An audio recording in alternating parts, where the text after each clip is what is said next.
the Senate Energy and Natural Resources Committee during the 119th Congress. It really is a privilege to serve in this capacity as chairman during such a pivotal moment in our nation's history, particularly as it relates to our nation's energy policies. Mr. Wright, thank you so much for joining us no less on your birthday. Now, people, you don't turn 30 twice in a lifetime, but we can count today as your second 30th birthday, if you'd prefer. I see that you're here with family and really enjoyed meeting each of them, and we'll look forward to hearing you introduce them in a moment when we hear from you. Your nomination in many ways really couldn't be coming at a more urgent time. Over the past 4 years, Americans have suffered under a lot of policies that have made life more difficult, more uncertain, and more expensive. Energy prices have soared, driving up the cost of not only energy itself, but everything around it, everything from housing to health care, from gas to groceries. And as a result, families have struggled to make ends meet. As it turns out, you need energy to do just about everything, and when the cost of energy goes up, the cost of everything else does too. The Biden administration has completely failed to recognize the fundamental role that energy plays in our lives and the devastating consequences of excessive and unwise government intervention. From the cost of goods to the strength of our national defense, affordable and reliable energy is the backbone of our economy and even our way of life. Now, America is, of course, blessed with an abundant supply of natural resources. We're blessed with oil and gas, with coal, even with nuclear and the ingenuity behind that, with geothermal, with hydropower, with wind and solar. And it's our responsibility to figure out how to harness these things safely, affordably, and effectively. Unfortunately, the Biden administration has done the exact opposite of those things. On his very first day in office, President Biden halted new oil and natural gas leases on public lands and waters, effectively cutting off access to resources that could have powered our economy and benefited the lives of ordinary Americans. Over the past 4 years, this same administration has dismantled domestic energy production, canceled leases, and weaponized regulations to discourage investment in pipelines and critical energy infrastructure.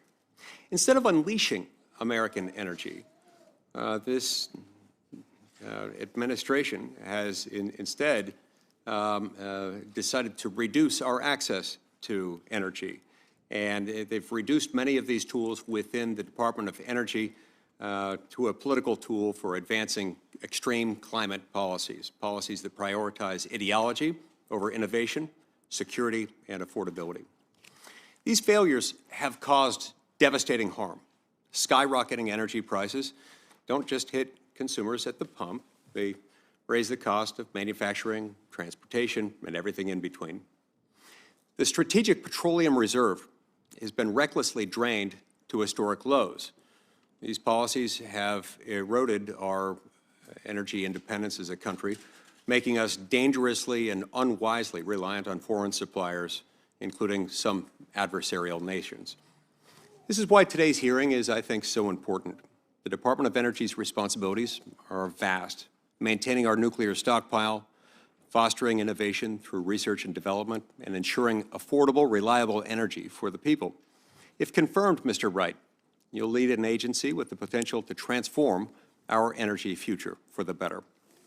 Your track record as the founder and leader of Liberty Energy speaks volumes about your qualifications and about the expertise and know-how that you bring to the job. You understand the energy sector and the many challenges that it faces, including and especially those from the government. I'm eager to hear your plans for refocusing the Department of Energy on what ought to be its core mission, ensuring energy security, driving innovation, and lowering costs for American families. American energy security is American national security. You cannot separate them. They are inextricably intertwined. Producing more energy here at home is a national imperative, and I look forward to working with you and your colleagues, the people you will work with at the Department of Energy, as well as my colleagues here on this committee, to ensure that the Department of Energy returns to its founding and all-important purpose. Mr. Wright, the challenges you will face as Secretary of Energy are significant, but so was the opportunity to restore America's standing as an energy superpower. I'm looking forward to the beginning of a collaborative effort to start a new course for our nation's energy policy. Thank you for your willingness to serve, and I look forward to today's discussion. And we'll turn now and hear now from our ranking member, Senator Heinrich. Thank you, Chairman Lee. And I want to welcome the new members of this committee, as well as returning members. And happy birthday, Mr. Wright. It's an honor to address you today as the newly appointed ranking member of this committee. And I am honored to represent a state whose economy and whose identity are really so deeply connected to DOE's mission. Sandia and Los Alamos rank among the state's largest employers, offering stable, mission-driven jobs to nearly 30,000 people. In 2023, their combined economic impact on my state reached nearly $9 billion, and these investments have fueled research, development, and scientific progress, driving global advancements in fields such as nuclear science, cybersecurity, clean energy, and materials science. Now, before continuing my remarks, I must express my disappointment that the Chair has decided to move forward with this hearing over my objection. Given the fact that, Mr. Wright, your ethics and financial materials arrived yesterday after business hours. I appreciate your responsiveness to my questions, your willingness to meet with me, but I don't think it is too much to ask that members of this committee get 24 hours to review those documents. Mr. Wright, it's unfortunate that our first order of business involved breaking committee precedents. Nevertheless, because my concerns have gone unheeded, we will proceed today. Some secretaries in the past have been surprised to learn that roughly half of DOE's budget supports the nation's nuclear security enterprise through the National Nuclear Security Administration and the cleanup of legacy nuclear waste from weapons produced during the Cold War through the Office of Environmental Management. And although only a fraction of its budget goes to energy research, DOE is still the single largest supporter of basic research in the physical sciences, not just through the Office of Science, but also through the Title 17 Clean Energy Financing Program and the Advanced Research Projects Agency. The Secretary of Energy must recognize the importance of DOE's research and development programs and at the national labs, and not just for energy production, but also for efficient energy use, national security, cybersecurity, climate change, and maintaining our position of leadership in the world. The Secretary of Energy must also adapt to a rapidly evolving energy landscape, driven by three empirical trends. First, electricity demand is growing for the first time in decades. Advances in generative artificial intelligence technologies and investments in manufacturing and data centers are driving up electricity demand. In fact, nationwide electric demand is expected to grow by 15% in just the next 5 years. Second, distributed renewable energy is getting cheaper.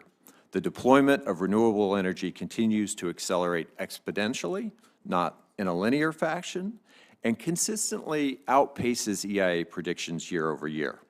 The pace of this deployment is driving down energy costs, giving Americans more energy freedom to choose how they want to heat and cool their homes or fuel their cars and trucks.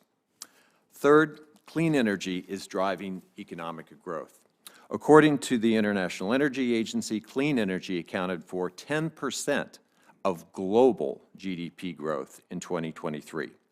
If confirmed, Mr. Wright, you will inherit a department that has received historic levels of investment to fund programs and policies that are literally transforming the U.S. economy. These programs and policies were authorized by landmark legislation, including the Energy Act of 2020, the CHIPS and Science Act, the Infrastructure Investment and Jobs Act, and the Inflation Reduction Act. And those investments are paying off.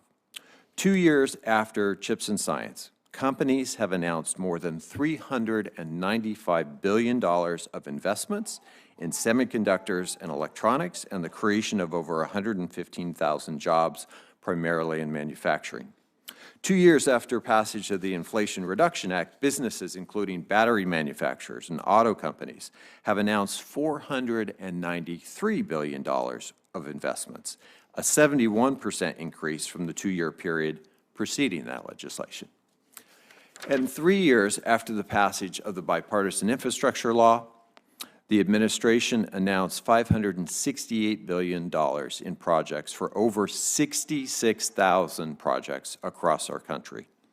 These landmark laws give the Secretary of Energy new resources and authorities to implement programs and policies that will unlock hundreds of gigawatts worth of solar, wind, and grid battery projects that have been stuck in interconnection queues all around the country. This hearing will provide you with the opportunity to demonstrate to the committee that you will implement Congress's vision of energy abundance and enforce and uphold the laws of the land. I look forward to this discussion. Thank you, Senator Heinrich. And to be clear, we did follow the rules of the committee, and they did not arrive after business hours. They arrived at 5:40 p.m. The bipartisan front office of the committee is, in fact, open until 6 p.m., and so those came during business hours. We're now going to hear from Senator Hickenlooper, who will be introducing Secretary Wright, or Mr. Wright, soon to be Secretary Wright. Thank you, Mr. Chair, Ranking Member Heinrich. I'm here today to introduce Chris Wright before the Energy and Natural Resources Committee, a fellow Coloradan on his birthday, and someone I've known for a number of years. I first met Chris at a fundraising effort for scholarships for needy kids. We share the fact that we both married way over our heads. His wife Liz is behind him, and like my wife Robin, is far outshines him in many regards. Chris won't be surprised to hear me say that we disagree on a lot of things, and we're almost legendary, probably 12 or 13 years ago at a fancy Easter dinner in the middle of the day and getting rather heated over some of the issues around energy. And I think what was interesting, my wife was very worried about our hosts and us being invited back, whereas I don't think Chris and I took any offense at all. And I think that, you know, some people will be surprised that I'm introducing him here, and yet he's a scientist who has invested his life around energy. And he's indeed an unrestrained enthusiast for fossil fuels in almost every regard. But he studied nuclear. He started out at University of Colorado, just to be perfectly clear. But somehow he ended up at MIT, where one of my associates is known to have haunted. And he studied nuclear there in detail, got a master's. His first years working were in solar. He has experience in wind. He is a practitioner and a key innovator around geothermal and the incredible potential that we have in geothermal. He is a scientist who is open to discussion, and he is, again, a scientist who is a successful entrepreneur and has that ability to assess what is possible and what isn't. Again, I am well known for the last 40 years. I've been worried and working to address climate change, and I worry about the acceleration of the feedback loops that could make what we saw in Los Angeles over the past couple of weeks a grim foreshadowing of other events that could come. But I think that what we're looking at now is the need for a comprehensive approach to energy at every regard. Chris has spent a lot of time looking at poverty, not just in this country, but around the world, and how energy affects that, and how it affects the health of people in different countries.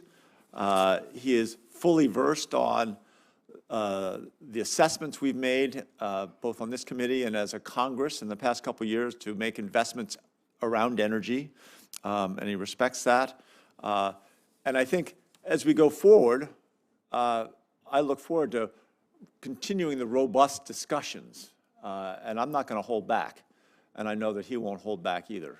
And I think that's part of the key of a democracy is to be able to sit down and really thrash out your beliefs and what the facts are and be able to measure them. I think we both learned and evolved over the years on a number of issues, and I have high optimism we can work together, and I look forward to figuring out what are the best ways and the fastest ways we can address the climate challenges we face. So, Chris, thank you for being willing to do this public service, and I look forward to the discussion. We'll hear next from Senator Hoeven. Thank you, Chairman Lee, and also Ranking Member Heinrich. Welcome. Welcome to you, Chris, and to your family. It's great to meet all of you. I think it's fantastic that you're here, and of course, Liz, very important that you're here. That was obvious right away when he came in and gave you that huge hug. Moral support is unbelievable. And then to have your mom here is pretty cool. On your birthday, 60th birthday. And as far as your grandson, Miles, 7 months, but it's never too soon to start, getting used to Senate hearings. So I think bringing him and kind of getting him used to what goes on is great. I'm really pleased to follow up Senator Hickenlooper. I have great respect for him, your home state senator. He's a trained geologist. He knows energy, and he's worked and helped me on a lot of things, and I'm very pleased to join you in this introduction.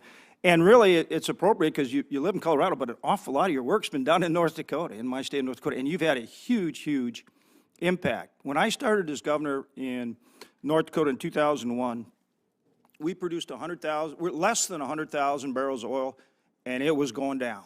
It was going down because we were drilling 14,000-foot vertical wells. There were more cost-effective places to do it. So I started a policy called Empower North Dakota. And it wasn't just about producing more oil and gas. It was about producing energy, as Senator Hickenlooper said, from all sources. And we do in North Dakota now. We are a powerhouse in energy, and you know it well. But it came from creating the right climate, the right legal tax and regulatory climate to encourage energy development. And it came down to getting entrepreneurs, great thinkers, people who were smart, well-trained, and motivated, people who'd gone to places like MIT and Berkeley and had the latest, greatest understanding of technologies and all kind of things. People who would create companies, like Pinnacle Technologies, that started the hydraulic fracturing mapping industry so folks could figure out where the energy was. And then folks that chaired companies like Stroud Energy, and then started their own companies like Liberty Energy to actually do it, to unlock this energy potential here and do it with the best environmental stewardship, the smallest footprint, right? And as a result of folks like that, North Dakota went from less than 100,000 barrels of oil going down to 1.5 million barrels a day, 1.5 million barrels of oil a day, not to mention all the natural gas, with the best environmental stewardship in the world. And the reality is, you're that entrepreneur I'm talking about right now, you and others. And that's what we're talking about. So if we really want all the above, we need guys like you, Chris, that really understand energy, all aspects of energy, whether it's, as one of my favorite presidents used to say, nuclear energy, or oil and gas, or anything else. You have that incredible knowledge and understanding and capability to drive this technology to truly make us energy dominant. And that's what we need to focus on. Regardless of what kind of energy you may or may not favor, to truly have an all the above, we need to continue to drive that technology curve. And I can't think of anyone better able to do that based on your training, your education, your interest, your accomplishments, and your experience.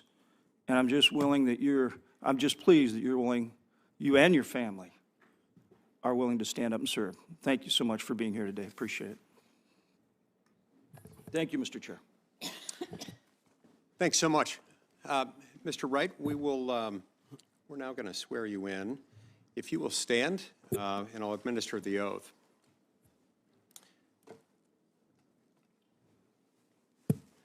You solemnly swear that the testimony you're about to give to the Senate Committee on Energy and Natural Resources will be the truth, the whole truth, and nothing but the truth.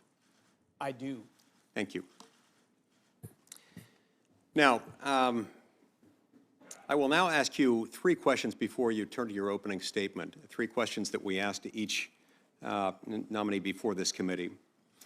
Will you be available to appear before the committee and other congressional committees to represent the department positions and respond to issues of concern to Congress? I will. Are you aware of any personal holdings, investments, or interests that could constitute a conflict of interest to create the appearance of such a conflict should you be confirmed and assume the office to which you've been nominated by the President? I am not. Are you involved, or do you have any assets held in a blind trust? I do not. Thank you. Now, you may proceed with your opening statement. Thank you. Thank you, Mr. Chairman, Ranking Member Heinrich, and members of the committee.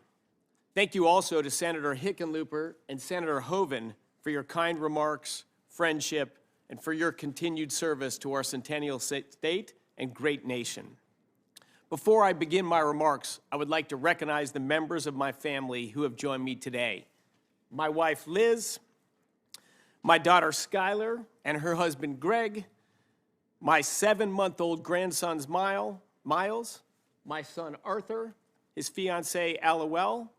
Also in the crowd, not needing identification, is my mother, Gayla, sister, Kim, many other extended family, and friends as well. The most fortunate event in my very fortunate life was meeting my wife, Liz, when I was 18 years old. I came home that night and told my sister that I had met the woman that I would marry. It is truly an honor to appear before this committee as President-elect Trump's nominee for Secretary of Energy. I am humbled by the great responsibility this position holds. America has an historic opportunity to secure our energy systems, deliver leadership in scientific and technological innovation, steward our weapons stockpiles, and meet Cold War legacy waste commitments. I call myself a science geek turned tech nerd turned lifelong energy entrepreneur. My fascination with energy started at a young age in Denver, Colorado. I enrolled at MIT specifically to work on fusion energy. I started graduate school at UC Berkeley, where I worked on solar energy as well as power electronics. Energy is the essential agent of change that enables everything that we do, everything. A low-energy society is poor. A highly energized society can bring health, wealth, and opportunity for all. The stated mission of the company that I founded, Liberty Energy, is to better human lives through energy. Liberty works directly in oil, natural gas, next-generation geothermal, and has partnerships in next-generation nuclear energy and new battery technology. Energy has been a lifelong passion of mine, and I've...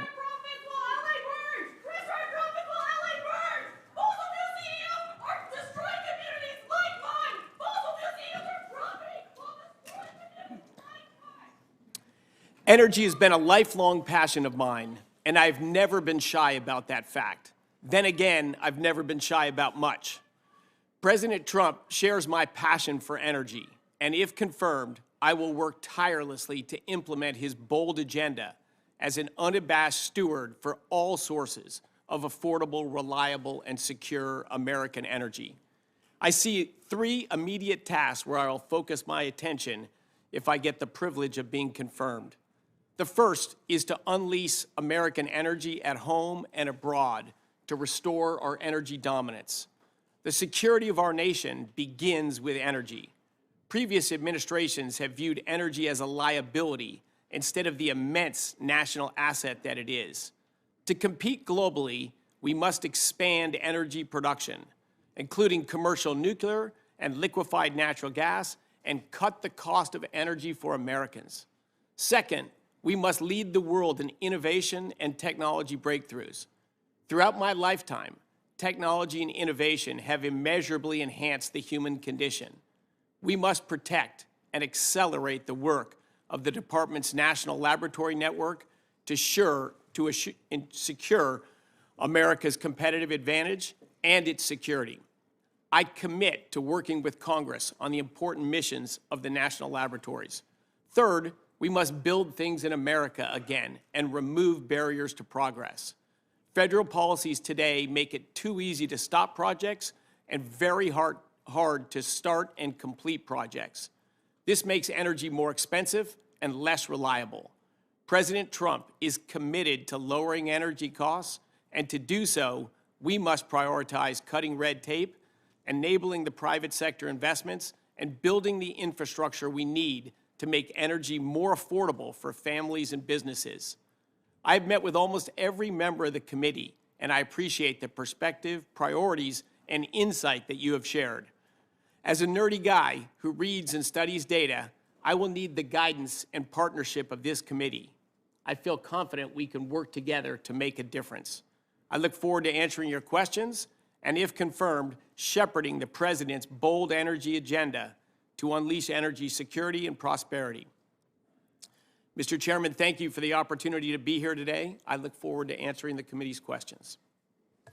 Thank you very much, Mr. Wright. We'll now proceed to 5-minute rounds with Democrats and Republicans alternating in order of seniority and order of arrival.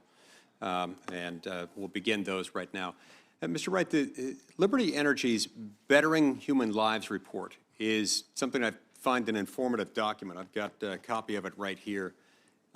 It's something that brings what I regard as a pretty clear-headed perspective to the climate change dialogue, which I think has been sorely missing in our discussion of many of these issues. As with anything that we do, and basically everything that we build, there are trade-offs. In energy, there are trade-offs at the nexus of energy security, energy poverty, economic prosperity, upward mobility, and various environmental considerations. The U.S. Department of Energy can play a pivotal role, but unfortunately, during the Biden administration, we've seen many levers within our system of government, including and especially the Department of Energy, being used as part of a quote-unquote whole-of-government approach to reduce greenhouse gas emissions, and doing this without considering the consequences of this kind of unbalanced approach.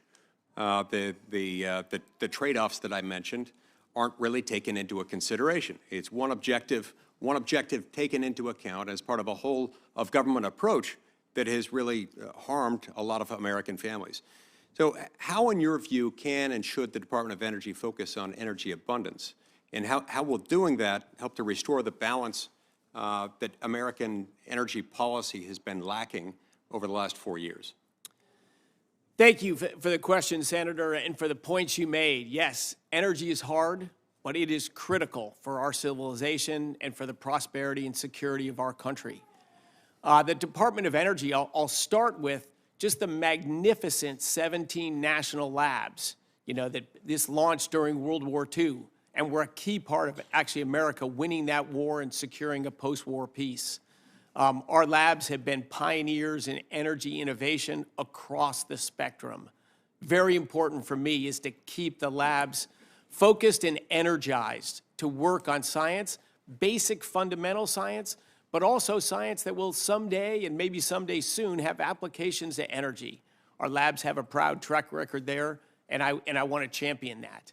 And the labs and the Energy Department as a whole works across the energy spectrum, with reasonable involvement in virtually every meaningful energy source we have today. So my mission would be to inspire people in the department and in the labs and across the network to focus on what's most important for Americans, which is growing the supply of affordable, reliable, secure American energy. Growing the supply, that is a novel and very important concept to grasp, especially at a moment when American energy demand is growing because of our growing population, also growing because of the ways in which we use energy.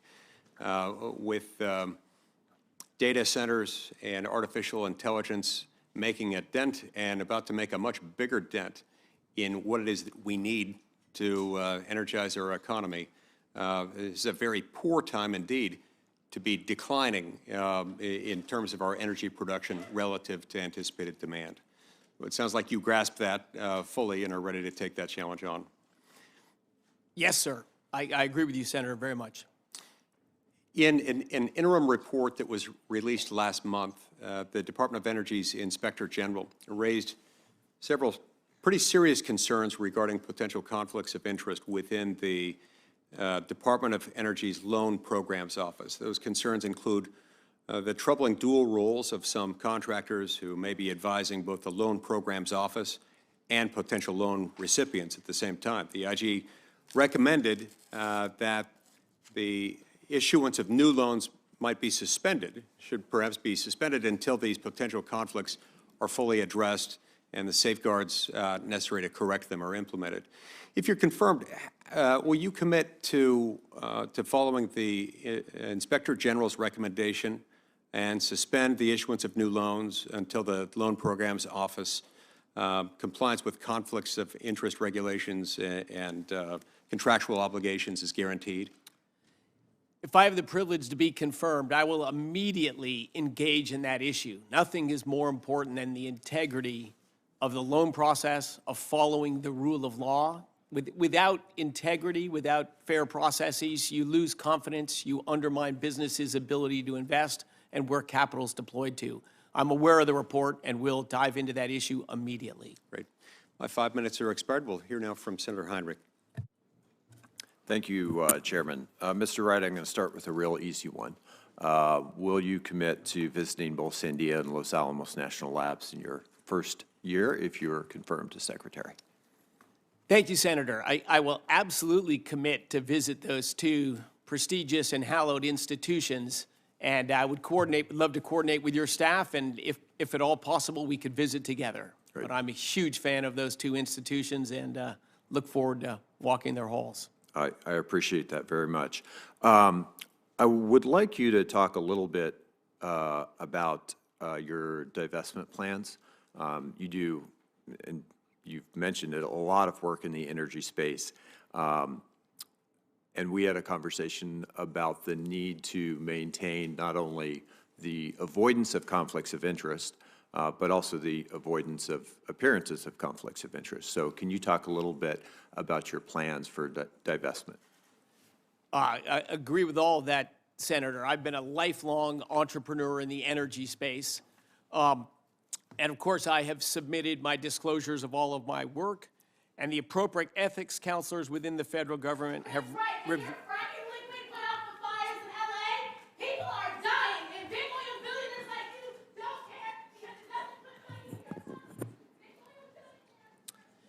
Yeah, the appropriate ethics people have reviewed my investments, my personal holdings, and other interests, and I've agreed to take all the appropriate action to avoid any real conflicts or perceived conflicts of interest. I'm fully aligned with you there, Senator.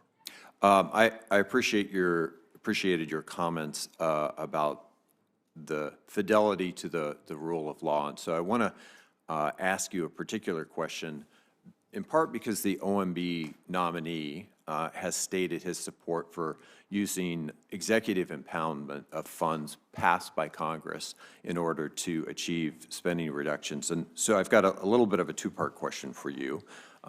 As Secretary, if the OMB director was to try to direct your department not to fund a program or an activity that Congress had expressly appropriated funding for, would you follow the law? Thank you, Senator. Yeah, my mission, the only way I roll, would be to follow the laws and statutes of the United States of America. With respect to permitting, this last Congress, this committee actually, advanced a comprehensive, all-of-the-above permitting bill by a vote of 15-4. That law was not signed into law because we have not reconciled it with the House. But I want to ask you, because included in that package were really important transmission reforms that would actually help us to meet the growing demand that we're seeing due to what's going on in artificial intelligence right now, the increased electrification of our economy, and an incredible bump in manufacturing that we've seen in the last couple of years. So in your view, how important is it that transmission line permitting reform be included as part of any broader permitting reform that we may be able to achieve? Thanks for that question, Senator, and thanks for also the wonderful dialogue we had in your office. I appreciated that very much, and I note we have lots of overlaps, lots of common interests, lots of common concerns. And we've had roughly a 100-year history in the United States of making electricity more affordable on inflation-adjusted terms and our grid more reliable, one of the engineering marvels of modern times. And as we discussed, we've seen that trend reverse. And in the last few years, we've seen electricity prices go up and the reliability of the grid go down. And both of us are very concerned about that, particularly as we're seeing future demand growth. And I agree with you entirely that being able to build new transmission lines, to be able to repower existing transmission lines and grow their capacity, and many other things are very important to meet this growing demand of energy and hopefully return to a trend of a decline in the real cost of electricity and a growth in the reliability. I'm aligned with you there. I'm actually wearing my dad's IBEW 60-year pin today because it reminds me of the importance of that grid. DOE's Grid Deployment Office has supported a lot of really valuable projects through the Transmission Facilitation Program, including the Southline Transmission Project in my home state. These projects will save customers money, and they increase grid reliability. Can you assure me at a time when things like Project 2025 have proposed just eliminating the Grid Deployment Office, that DOE will continue to use its authorities and its resources to support the kind of transmission projects that increase reliability and save customers money? Senator, thank you for your dad's service in building our grid and maintaining it with a gorgeous track record all those years. And yes, I'm aligned with you and will seek to find the best ways to improve our transmission grid, including expansion and new lines. Thank you, Mr. Wright. Senator Justice. Well, thank you, Mr. Chairman, and thank you, Mr. Wright, Chris, and thank you to all of his family. I mean, you being here is testimony to who you are, and that's really good stuff. Now, I wish you happy birthday, and I'd like to tell everyone just a little bit about me. You know, I'm a new kid on the block. That's for dadgum sure. I'm not a politician. I'm a business guy. And I'm hung up on this. I'm hung up on honor and truth and respect and reason and logic. And you'll find that as we go forward with me. Now, today, I tell you just this. I come from West Virginia, and West Virginia truly knows energy. That's all there is to it. And I would just tell you this, and I would promise you that this will be the case. Energy is everything.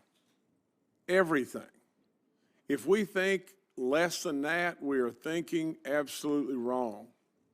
At the end of the day, every country of the world, the more energy they have, the healthier they are, the longer they live. Energy is every single everything. It's the key to inflation. It's the key to our defense. It's the dollars that fund the Russian war with Ukraine. It is every single thing. And absolutely, we have to solve this. We have to have a real energy strategy, and we've got to solve this. I've had many, many conversations with President Trump. He absolutely believes exactly just this. So, Chris, in this days ahead, you will have a task beyond belief, in my opinion. With all that being said, I know you will carry on that task in a great, great way. Now listen, from West Virginia, you may think, that all we can think about is one thing and one thing alone. I would tell you just this. We need to embrace all the energy forms. But with that being said, the moment in time when you absolutely believe that we can do without fossil fuels in this world today, you're living in a cave. You're absolutely living in a cave, in my opinion. We don't need to blow our legs off so China or India can dominate in so many different ways. Absolutely, today we need to solve the whole. When Lila lived in a home And- that's been burned down. and- Are you all going to ask any questions or a softball on the climate this entire time? I would just tell you just this. I think that gentleman is misdirected in his thought. But with all that being said, I would always be respectful to that gentleman. And that's how we all ought to be. So with all that being said, I would say just this to Chris. Chris, are you in a position of thinking, of embracing all the energy forms, solving the whole riddle? And I'll ask that question just in that way. So please answer. Senator, thank you for your question and your impassioned remarks. We share a passion for energy. And the reason I sit in front of you today is because President-elect Trump shares a passion for energy and an instinctual understanding that energy is not a sector of the economy, it's the sector of the economy that enables everything else we do. When I met him, he was just on fire about energy. He got how it impacts American quality of life, American economic strength, our geopolitical power, and what the possibilities are for the future, how we can make our children and grandchildren's lives so much better than ours. So I agree with you 100%. Energy is core, it's central. We want energy from all sources we can that can add to our pile of affordable, reliable, secure American energy. Well, Chris, that pleases me. And I would just say just this. America has a big, big crisis right in front of them. If we don't solve this riddle in a year and a half from today, we will have a crisis like you can't imagine.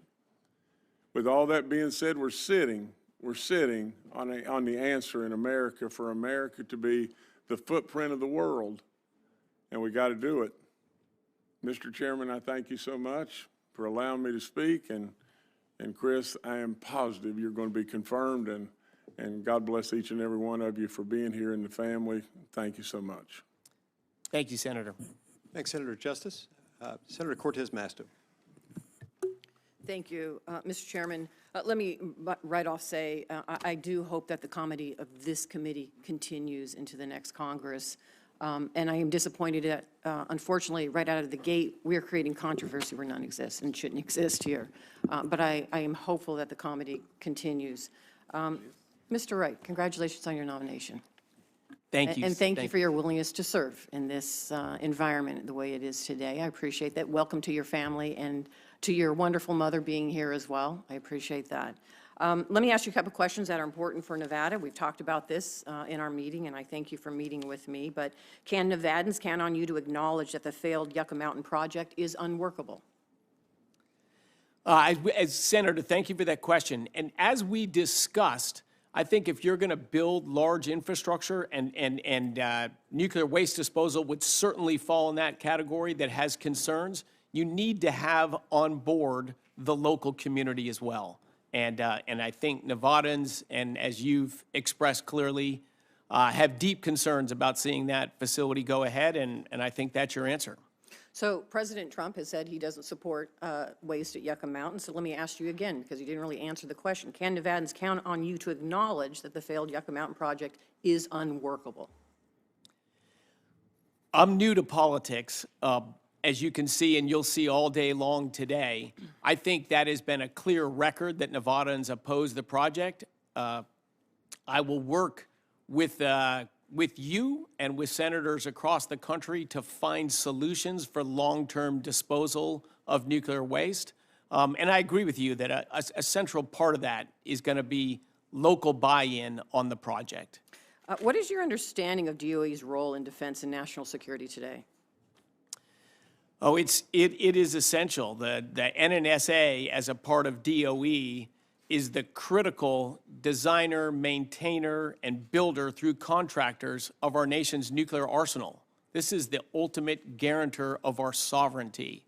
I take that responsibility very seriously, together with the coming instabilities in our electrical grid. It is my single biggest concern in this job.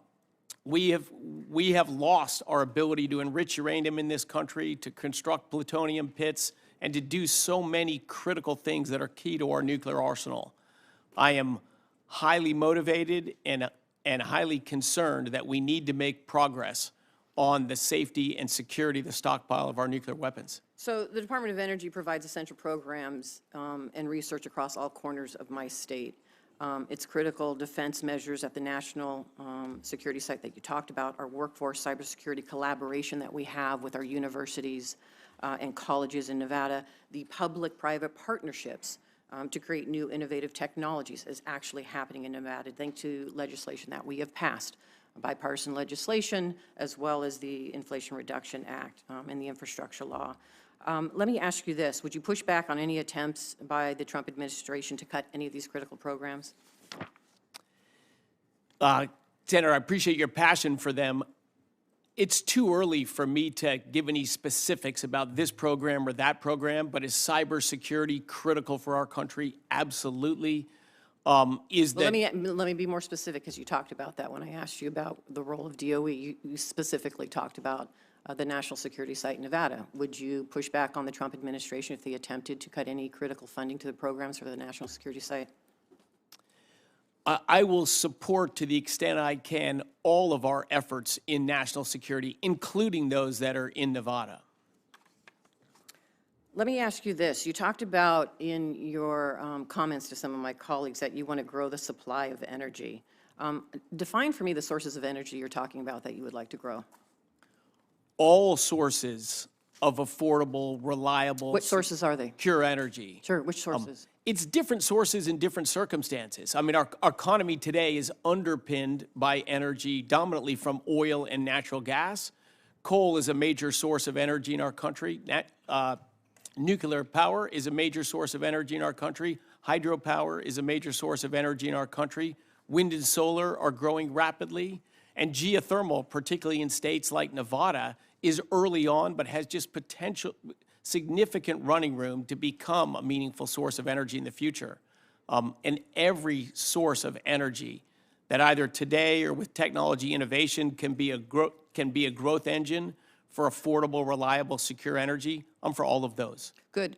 You did not mention solar. Solar is the #1 energy for us in Nevada. It's created jobs. It's growing our economy, and it has major impact. So I'm disappointed that I didn't hear solar coming out as a part of the energy, but I assume, I'm not going to assume anything. I'm just going to say the conversation we're going to have and continue to have around energy is important, and it should be balanced, and is not just focused on fossil fuels. And no matter what some of my colleagues say, there should be a balanced approach to it for our portfolio for energy, and that's what I'm looking for always. I agree entirely, Senator. And if I didn't say solar, it was an oversight. I worked in solar energy. You have tremendous resources for that in Nevada, and we're seeing a lot of growth in solar energy, and I expect that to continue. Thank you. Senator Cassidy. Hey, Mr. Wright. I really enjoyed the conversation we had in my office. I like your emphasis upon abundance. I had a chance to scan your Bettering Human Lives from Liberty Energy, and I think you just nailed it. You're speaking about abundance, both in terms of our natural resources, but the abundance it means in terms of an increasing per capita GDP.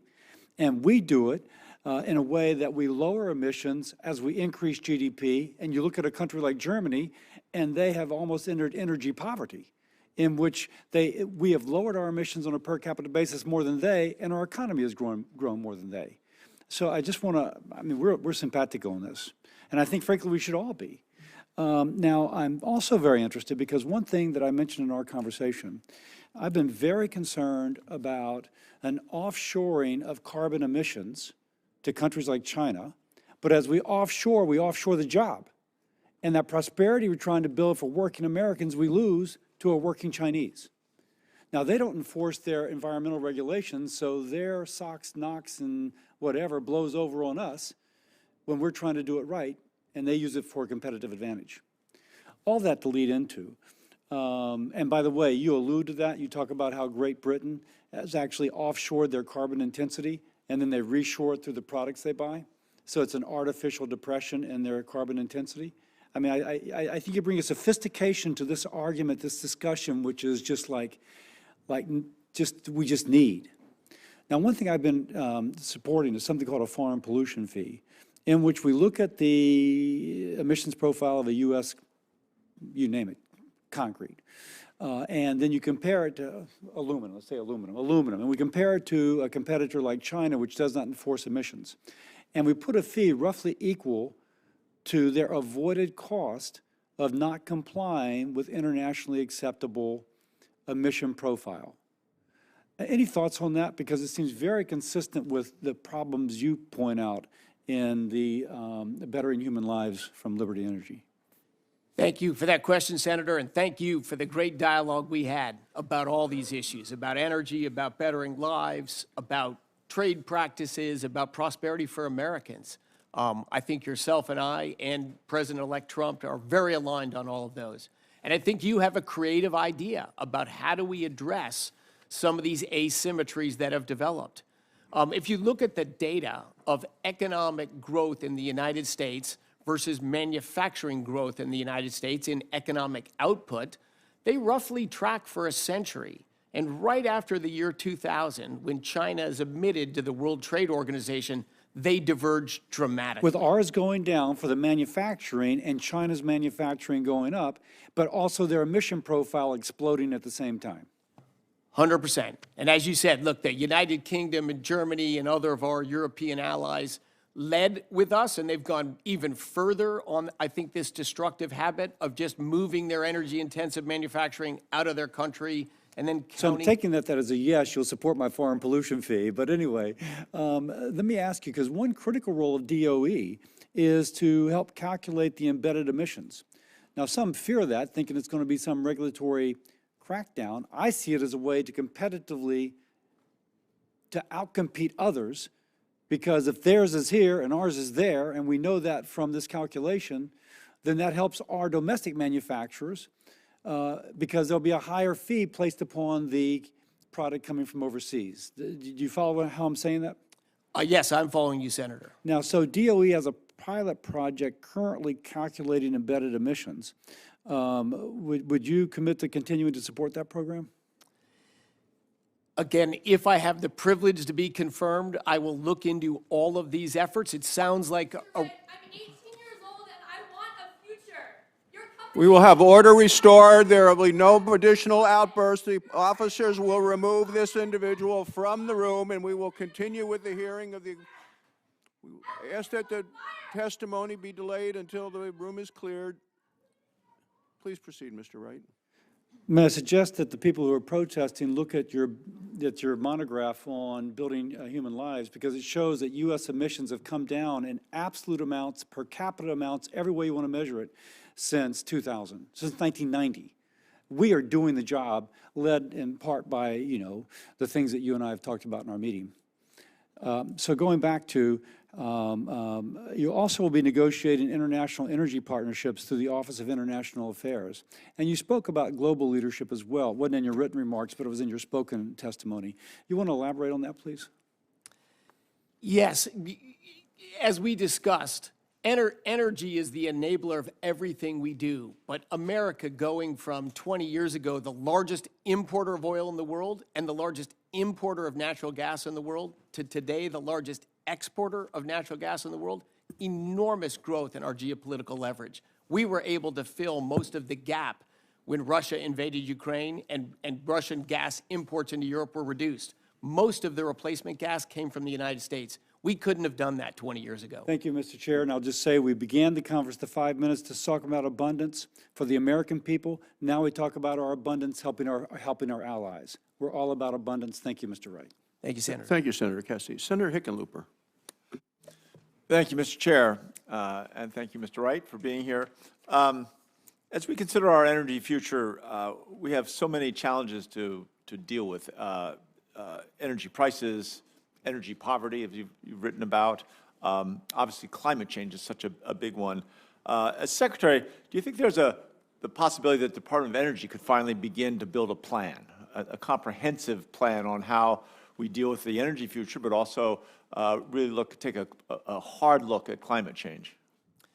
Senator, yes, indeed. I'm very interested in that idea, and it's certainly something I've been thinking about. The Department of Energy created a look into energy and what the future of energy might bring about 20 years ago. I think it's time to do that again and to look not just at energy and the energy trajectory we're on, but the other issues related to energy, and top among those, climate change. And I think just on that note, and you have in the past, some time ago, but described how slowly climate change is evolving, and it's so far out in the future, it probably shouldn't command as much attention. And yet I continue, and I think a lot of people are concerned about the acceleration and how soon can we recognize those feedback loops. We're talking about the salinity of the oceans, the massive ice melts and calving of glaciers.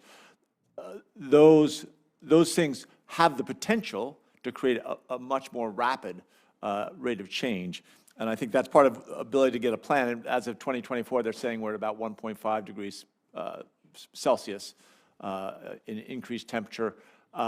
If it goes much faster than that, do you think we should have some contingency plans, like ready, so that we can address that scenario? Even now, we look at the fires in Los Angeles, some of the hurricanes, these extreme weather events, and we're obviously not prepared for them. We don't have an insurance system that works. Each of those suggests or command that we should have a backup systems in place. No, absolutely, Senator. As you know, I've studied and followed the data and the evolution of climate change for at least 20 years now. It is a global issue. It is a real issue. It's a challenging issue. And the solution to climate change is to evolve our energy system. I've worked on that most all of my career, again, in nuclear and solar and geothermal and new battery storage technology now. Do I wish we could make faster progress? Absolutely. Are there things we can do, investments together through the Department of Energy to accelerate development of new energy technologies that are really the only pathway to address climate change? Absolutely. We should have nothing but American leadership in this area. Energy and climate is a global problem, but America should be the leader. And I think President Trump is firmly aligned with that position as well. Great. On a more parochial note, obviously the Renewable Energy Laboratory, in a large portion of that work is done in Colorado. You feel that those budgets are properly spent, or do you think they should be reevaluated? It's too early for me to comment on something like that. I visited the National Renewable Energy Laboratory years ago as a fellow energy guy in Denver. A lot of great work there, a lot of great humans there that are driving innovation and that are working with businesses too. It's not just basic research in the lab. It's very focused on applied research and new technologies. So I'm very keen to engage in a more detailed level with what's being on there and how to drive that further and faster. This, I think, is going to be the first time I've ever gotten 5 questions in with in testimony. So I'm not sure what that says. We spent a lot of work looking at the grid, and as we do begin to build infrastructure that can respond if we need to make more dramatic changes to our energy system, whether it's climate change or whatever other constraints may come along, we've really been stymied, both in terms of the permitting process and finding ways that we can make sure that we protect local communities, make sure that their voice is heard, make sure that we respect the environmental importance of our landscapes, but at the same time realize we've got to move more rapidly in building things like electrical infrastructure. Can you talk a little bit towards electrical infrastructure?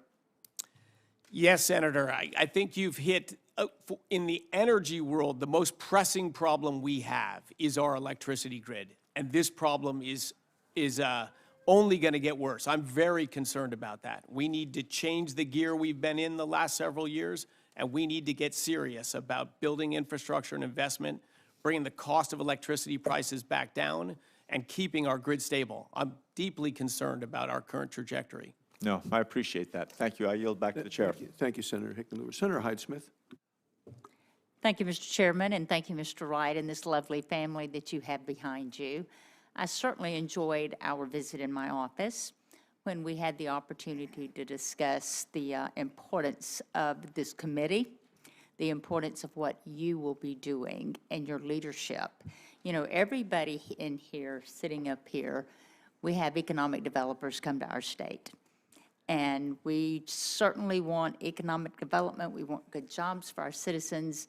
And so much of that is a part of what kind of energy can we provide for that company. So thank you for discussing those things with me, because they're certainly important to my people in Mississippi as well as other states. The Department of Energy themselves, they classify nuclear energy as the largest source of clean power in the United States. And containment, as we well know, is critical to every aspect of nuclear energy.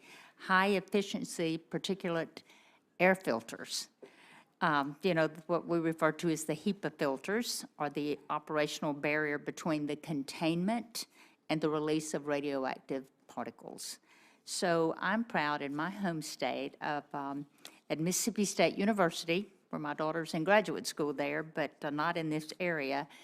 They have been for a long time researching new technologies in order to develop better performances and the capabilities of these HEPA filters for new reactors, containment, ventilation. And this research really plays an important role in advancing the next generation filtration systems that we're all concerned with, because we're certainly concerned about the future of the policies that we're passing now for Miles when he's an adult, of how the things we're talking about today that will affect him. And what do you see as the deficiencies related to containment ventilation issues for waste processing and new generations of power reactors? So thank you, Senator, for the question, and thank you for our fabulous dialogue and for what you do for the great state of Mississippi. You kept hitting on technology and technology at Mississippi State. Technology really is the key for growing our energy future, for both growing more abundance to better lives. The climate crisis is here. LA is burning. It is because of fossil fuel companies and big oil billionaires. People are... The committee will stand in recess until the Capitol Police can restore order in the committee. Committee will be in order. Committee will be in order. Committee will be in order. The committee will stand in recess until the Capitol Policeman can restore order. The committee will stand in recess until the U.S. Capitol Police can restore order.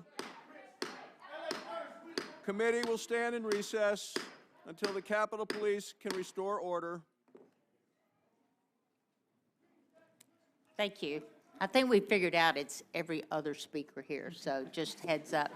But I drew out a lot of them. So I'm sorry about that.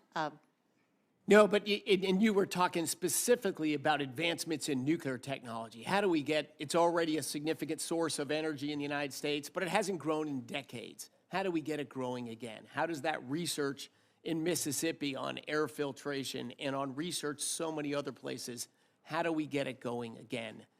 And my view on that is building large projects in this country. We're seeing that with transmission lines and so many other things, very hard to do. We need to fix that problem. You know, a typical nuclear reactor is a gigawatt. It's 1,000 megawatts. The last ones we built took well over a decade and multiples over cost budget.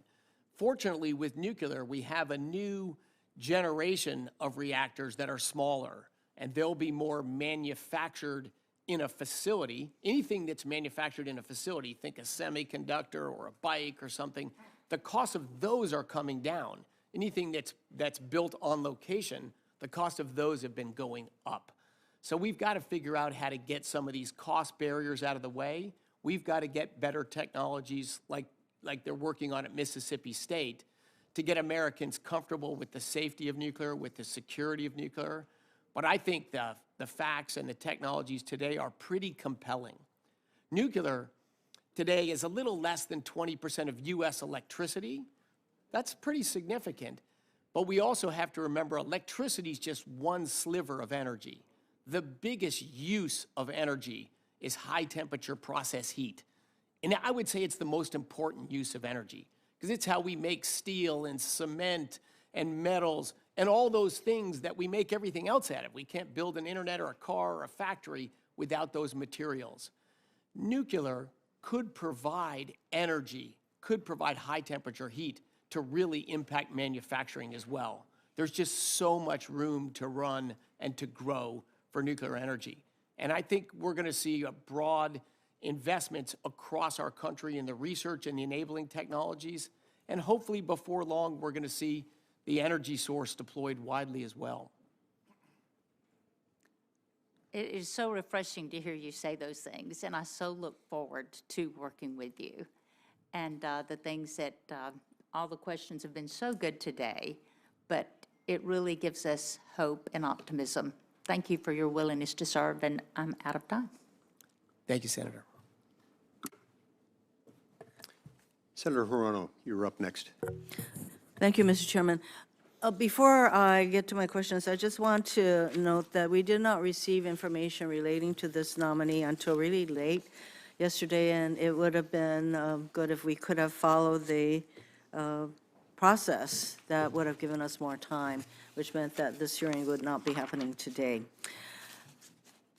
So for the nominee, as part of my responsibilities as a member of this, as well as all my other committees, I asked the following two initial questions to ascertain the fitness of the nominee for the job. So I ask you, since you became a legal adult, have you ever made unwanted requests for sexual favors or committed any verbal or physical harassment or assault of a sexual nature? I have not. Have you ever faced discipline or entered into a settlement relating to this kind of conduct? I have not. It is shocking to see the devastation that is caused by the wildfires in Los Angeles, and of course, we're seeing that, it's shocking. In 2023, a wildfire killed 102 people and destroyed the town of Lahaina on Maui. And Hawaiian Electric, which is our major utility company, received a $95 million award from the DOE to help in rebuilding Maui's electric grid and reduce the risk of future wildfires. The state of Hawaii has also received other support and funding from the DOE to proceed with this kind of modernization. Do you acknowledge the need for improvements to our electric grids that will reduce the risk of wildfires and ensure reliable access to power? Senator, thank you for your question. And boy, I remember watching with horror the fires on Lahaina and the fires today in LA. It is absolute human tragedy. It is devastating. But to answer your question, absolutely, yes. We need to improve our electric grid, both for increased supply, for increased resilience to natural disasters and events. As we see these kinds of natural disasters, I think municipalities will need help from the DOE. So will you continue allocating funding for grid improvements as authorized by Congress? Yes or no? Well, I'm not sure it's quite as simple as that, but I think that my short answer would be yes. Of course, I want to work with you and other states to increase grid resilience. Appreciate that. The DOE is required to ensure that all construction and repair projects funded by the DOE under the Infrastructure Investment and Jobs Act pay prevailing wages. Will you pay prevailing wages as required under the infrastructure law that I just mentioned? Senator, if I have the privilege to be confirmed, I will follow the laws and statutes of the United States. And that would mean paying prevailing wages on these kinds of projects. The Washington Post reported that in April 2024, Donald Trump told a group of about 24 oil executives at Mar-a-Lago that they should raise $1 billion for his campaign, which would be a deal given his commitment to reversing environmental regulations, expanding oil and gas leasing on federal land, and approval of natural gas exports. Did you attend that meeting in Mar-a-Lago? I was at a dinner with President Trump in Mar-a-Lago in April, quite a bit different than what you just described, but yes, I was at a dinner. Well, it was reported that he talked about a $1 billion. So do you think that it was appropriate for the president to even put forth the possibility of such a deal? I was at the dinner, and the president put forward no such deal. That's not what was reported. As Secretary of Energy, you will have oversight over a lot of contracts, grants, and loan guarantees. Are you prepared to engage in vigorous oversight of the DOE's funding, even if President Trump pressures you to approve sweetheart deals to one of his favorite businesses? Will you be objective, and should you be confirmed? I have followed rigorous and ethical business practices my whole life, Senator, and will continue to do exactly that at the Department of Energy if I have the privilege of being confirmed. I only have a little bit of time, but I do want to get to this. If you are confirmed, your obligation will be to the American people, not to the shareholders or board members for an oil and gas company. Would you allow all exports of natural gas to China and anywhere else around the world, regardless of whether the exports would increase heating and power bills for the American people? Senator, I'd love to have more time to talk about natural gas exports. The brief history of them is as we've grown our natural gas exports, our price of natural gas has gone down because the industry, natural gas production industry, has So benefited you're from telling me scale. that you would, I'm asking whether you would take into consideration what the impact for the cost of energy in America would be if you allow export of these oil and gas. So would you would keep that uppermost in mind, right? With what the impact of these kinds of exports would be to the cost of energy to our American people? Absolutely, Senator. I share Thank your you. concern there. Senator Hoeven. Thank you, Mr. Chair. Chris, as you've talked about, deploying the latest, greatest technologies is how we produce more energy, more cost-effectively, more dependably, with the best environmental stewardship, not only here at home, but when we implement those technologies, the world follows. So that's actually the global solution. How do we actually bring folks along on that where they're skeptical, like in fossil fuels? If they're skeptical of fossil fuels and so forth, how do we demonstrate to them that that technology where we lead and we have the best environmental stewardship actually benefits globally? How do we convince them? What can you do? Senator, thank you for the question. Thank you for your opening remarks as well. This is tough. I've spent my whole adult life engaged in dialogues about energy. When I went to MIT to work on fusion energy, I worked on solar energy at UC Berkeley. My whole thing is we want more energy in the world because it's what makes people's lives better. And you have to understand that there isn't dirty energy and clean energy. All energies are different, and they all have different trade-offs. Different people have different weights or evaluations of trade-offs. Different geographies or locations have climates more favorable to this energy versus that energy. So it's a complicated dialogue, which means it's not easy to get people to share this broader perspective on it. I think we're seeing a little bit of that in passionate, well-meaning, wonderful people that have been sitting in the hearing room today. But one of the things I've worked on is to try to just assemble the numbers and the data. And when I was born, the world got kind of a mid-80% of its total energy from hydrocarbons. And I was born, as we know, pretty much very close to 60 years ago. 60 years ago in a few hours right now. But today, total global primary energy is sort of low to mid 80%. So global demand for energy has grown a lot. We've brought a lot of new energy technologies along, thankfully, or we wouldn't have as much energy as we have today. But it's proven very hard to displace hydrocarbons in the global energy system. And I'll say one last thing, Senator, and turn it back to you. The other perspective I think that's important to look at is 1 billion people live lives like us. We get to wear fancy clothes made out of hydrocarbons. We get to use motorized transport and travel to visit our family, and we have warm houses in the winter, and we have cool houses in the summertime. But that's 1 billion people in the world. There's 7 billion people in the world that don't live lives anything like we do. And I've traveled to 55 countries. And one thing I know, those 7 billion people, they want this. They want what we have. And of course, they should get what we have. And through market forces and improvement, and leadership, particularly leadership from the President-elect Trump, I think we're going to see growing more abundant energy resource coming out of our country and hopefully out of the world, so that everyone else can live lives like we do.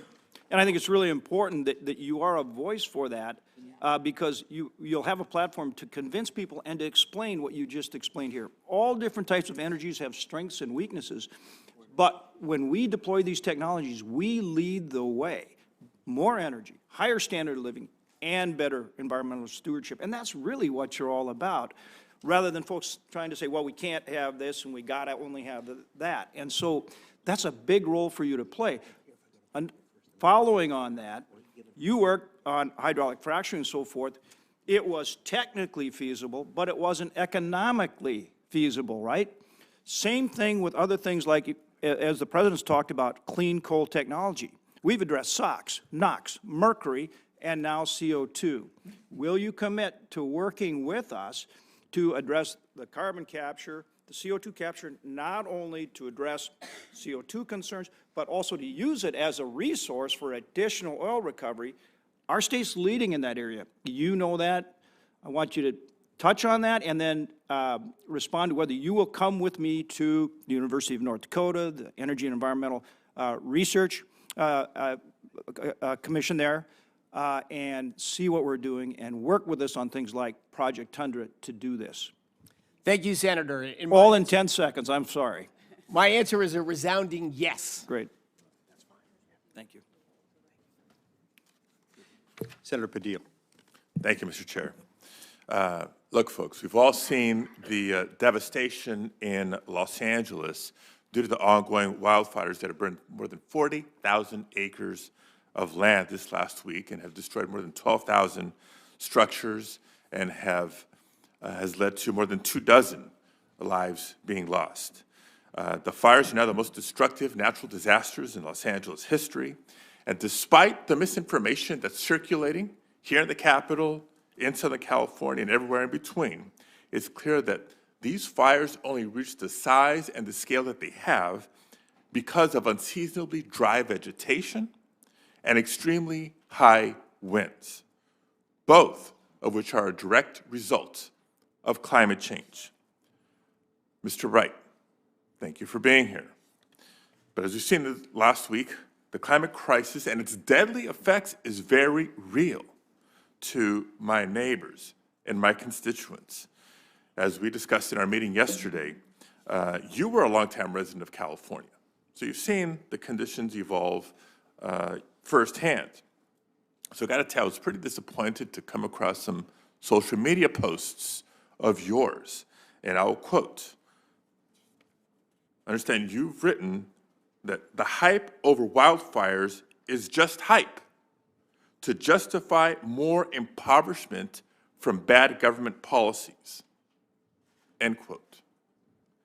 Given the devastation that we're currently experiencing in Los Angeles, do you still believe that wildfires are just hype? Sir, it is with great sorrow and fear that I watch what's happening in your city of L.A. and Do you think it's just hype or not? Climate change is a real and global phenomenon. Is it hype or not? I stand by my past comments. So you believe it's hype, you know? Climate change is a real... Tell that to the families of the more than 24 lost in these fires and counting, because the urban search and rescue teams are still going property by property with cadaver dogs. That number is going to climb. I'm disappointed, Mr. Wright. Let me make reference to another element of your social media. You reposted a statement, so not your words, but you felt it important enough to amplify. A social media post, and I'll quote, "Now obviously burning to death in a fire is pretty grim, but that is not what is happening like the climate zealots would like you to believe," end quote. So again, to the families of more than a couple of dozen of my constituents who have died in these fires, and that number is growing, like I mentioned, do you believe that Californians who have died over the past week are somehow just a figment of our imagination? Of course not, Senator. It is heart-wrenching to watch the destruction, most importantly, of I people's agree, lives. and I'm not sorry for cutting you off here. I think the point has been made, and you're standing by your posts, and I assume the reposts as well. And I'll tell you why I'm further disappointed. We had, I think, a genuine conversation yesterday in my office. You said you have a science background. You pride yourself in leaning on facts and truth and evidence and data as you make decisions and decide which actions to take. So let me actually transition to something that's very substantive in this role, should you be fortunate enough to be confirmed. One of the most important functions of the Department of Energy is research. We've discussed the 17 national labs, and you referenced it earlier in your testimony, that are working hard to tackle critical scientific challenges. California is home to 3 of these labs, and we understand the need for these labs to advance our research and our knowledge. The data and research published by these labs and the department writ large are foundational for unlocking new technologies and maintaining our competitive advantages globally. Will you commit to publishing and not censoring non-classified Department of Energy research? Absolutely, Senator. The scientific process has been a key driver of our progress, of our country, and of our world. And let me tell you why I feel the need to even ask the question. It should be a no-brainer, because it is a very real possibility that you may be asked by incoming President Trump, maybe through one of his intermediaries, to not publish or to withhold or otherwise suppress DOE research and studies. What would you do if asked? I'm very proud to be serving, I hope, if I have the privilege to be confirmed, with incoming President Trump. He shares my passion for energy and for bettering American lives. If asked, what would you do? I will follow the scientific method. I will be honest in integrity and follow the laws and statutes of our country. Of course I will, Senator. One other question, my very little time remaining, and I'll just sort of cut to the chase. In my office, you shared with me your opinion that federal subsidies do not make sense for mature industries, correct? Less fruitful there, yes. And you included oil and gas in the examples of mature industries, correct? Correct.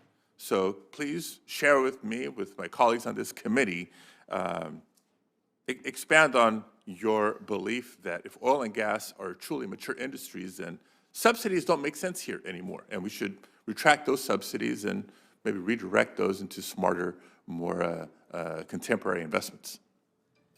Yeah, as a career entrepreneur, a free market advocate, my goal is to have a small role for government in business, particularly in mature businesses, just as I discussed. You have to have the rule of law, you have to have the enforcement of contracts, but the best role for the federal government is basic research and helping launch new technologies that are just getting their footing. So I take that as a supportive position of rolling back subsidies for oil and gas. Thank you very much.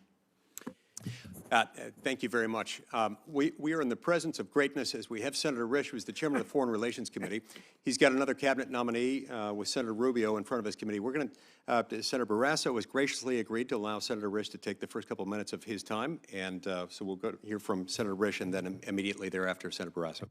Thank you very much, and thank you, Mr. Chairman, and also Senator Barrasso for your indulgence here. I do have to get back. Mr. Wright, first of all, thank you for taking the time to meet with me. And I came here today because I want to give you an opportunity to underscore your understanding of the importance of nuclear energy. As you know, Idaho is the birthplace of nuclear energy in the universe. We still have the first light bulbs that were lit with nuclear energy there at the Idaho National Lab. And as I explained to you, the Idaho National Lab is an incredibly important cog in the wheel of nuclear energy, and appreciate your commitment to visit there, and we will look forward to that. As I explained to you, with the renaissance of nuclear energy, not only in America, but even louder, really, in the world writ large. We compete, we, the United States of America, compete with Russia, China, and France in providing, being the purveyor of nuclear power plants to other countries who are interested, and there is so much interest right now. And as I explained to you, the importance of us, when a contract is put out from another country, the importance of us being the winner in that, because it creates a 100-year relationship as we go forward with nuclear energy. Could you take a minute to articulate your understanding of the importance that we, the United States of America, and particularly the Idaho National Lab, the importance they have in leading the world as we go forward over the next decades and through this century on converting over to nuclear energy? Thank you, Senator, and I very much enjoyed our visit. A lot to be proud of in Idaho, particularly Idaho National Lab. But the United States invented the technology of nuclear, first for abrupt action weapons and then for commercial nuclear power. Of course, we should lead in that. The President-elect Trump and I are entirely aligned on this. But you're right, there's other players out there in the space, and if the U.S. moves slowly, other players are going to fill that vacuum. Much better if that technology, that alliance, that partnership is with the United States. I'm firmly in favor of that. Nuclear is probably a smaller today energy source, only 4% of global energy, that could grow huge. It's had that potential for some time, and I'd like to see it move faster as soon as we can. I appreciate that, and I agree with you. It not only can move faster, it will move faster. The advent of the small modular reactor, the SMR, and the advent of the micro, which is going to be behind it fairly quickly, we are moving quick. China is competing with us as far as who can get these online quick enough, who can get them demonstrated quick enough, who can get the first commercials up and running. When that happens, there's going to be a stampede by countries to sign up to get SMRs and micros. And I, after talking with you, I'm convinced that you agree that we need to be a leader, the leader, in doing that. So thank you for your understanding in that regard, and look forward to working with you on that. Thank you, Mr. Chairman. Senator Bressam. Thanks so much. And first, I want to congratulate you, Senator Lee, on being chairman of the committee for your first hearing at the helm. And we're very grateful for your thoughtful leadership on these important hearings. We're getting underway, and tomorrow we have North Dakota Governor Burgum, who's here to testify, who's the nominee. And I assume we're going to hear another wonderful introduction by the great Senator, former Governor of North Dakota. Senator Absolutely. Great. Thank you. Mr. Wright, congratulations. We've had a chance to visit. I have a number of questions. But before, and I'm going to submit most of them for writing, there were some questions from the senior senator from California about wildfires, and you were abruptly cut off from trying to answer, and he apologized for cutting you off. But I would want to give you time to now respond, if you'd like to, for some of the comments that he had made that you weren't able to respond to. Oh, as someone who has spent my life focused on poverty and poverty abatement in our country and abroad, seeing people suffering, seeing people in pain, seeing people lose family members, lose their property, lose their sense of self, lose their security is absolutely heart-wrenching. It's horrible to watch what's happening in LA today. And wow, these are the kind of things we want to protect people from. We want to make our society more resilient, stronger. There's no words to say in the middle of a personal trauma, you know, that reflect global policy and all that. These are human tragedies that touch every one of us. I lived in California for 19 years, have lots of friends in the LA area. I probably get emotional talking about it. It's horrific to see what's happening there. We need to do everything we can to get those fires out, to get that infrastructure rebuilt, and to get people to return to the lives they had before it was visited on by these horrific fires. I agree. It's heartbreaking, and I know we have our Wyoming National Guard there with equipment as well as manpower in trying to do that. I did what Senator Cortez Masto made a point about. Actually, it was your answer to Senator Cortez Masto mentioned that we've lost the capacity to enrich uranium. And America's dependent on imports right now to fuel our nuclear reactors. We have extremely limited commercial enrichment and conversion capacity, not in America's best interest. In 2023, Congress passed the Nuclear Fuel Security Act. We repurposed $2.7 billion in funding to support this goal. If confirmed, will you make it a priority to build and secure our nuclear fuel supply chain? Senator, absolutely. I know we shared that concern in our dialogue in your office. It is a significant hole in the U.S. arsenal right now, a technology we developed, but yet we import most of it from abroad, and most that's enriched in the U.S. is by companies that are not American companies in the U.S.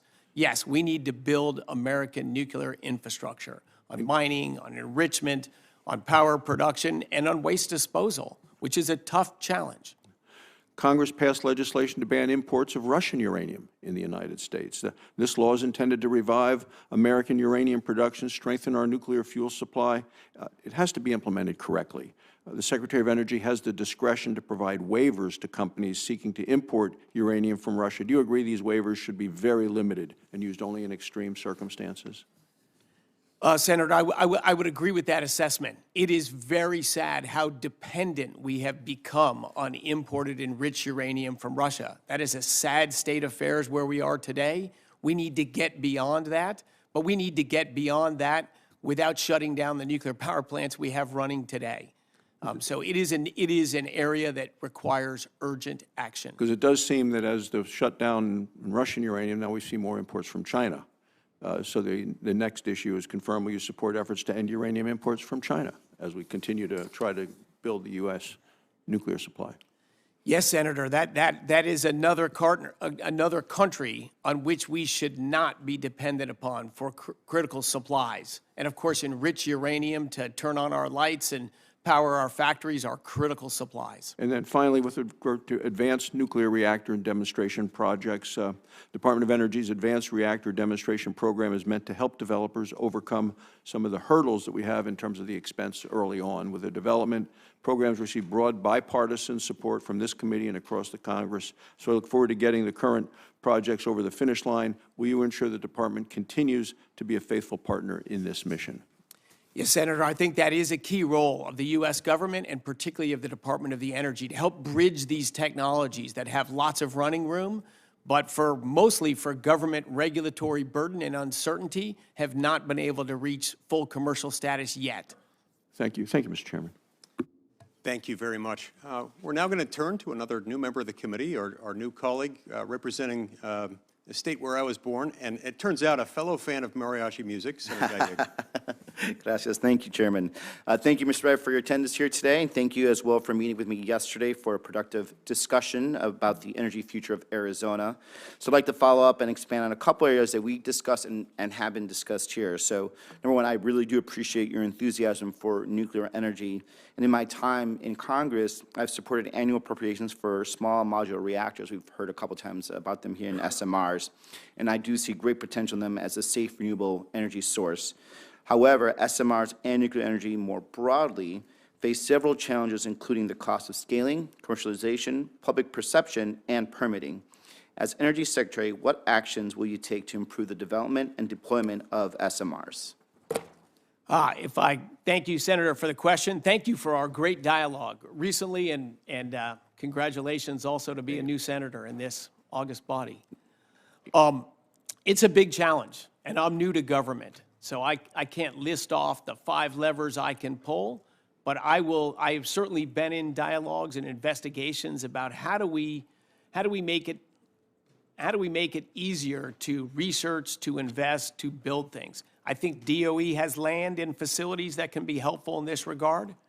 My current company, Liberty Energy, owns part of a small modular reactor company called Oklo, and their first small modular reactor is going to be built in the Idaho National Lab, a DOE facility.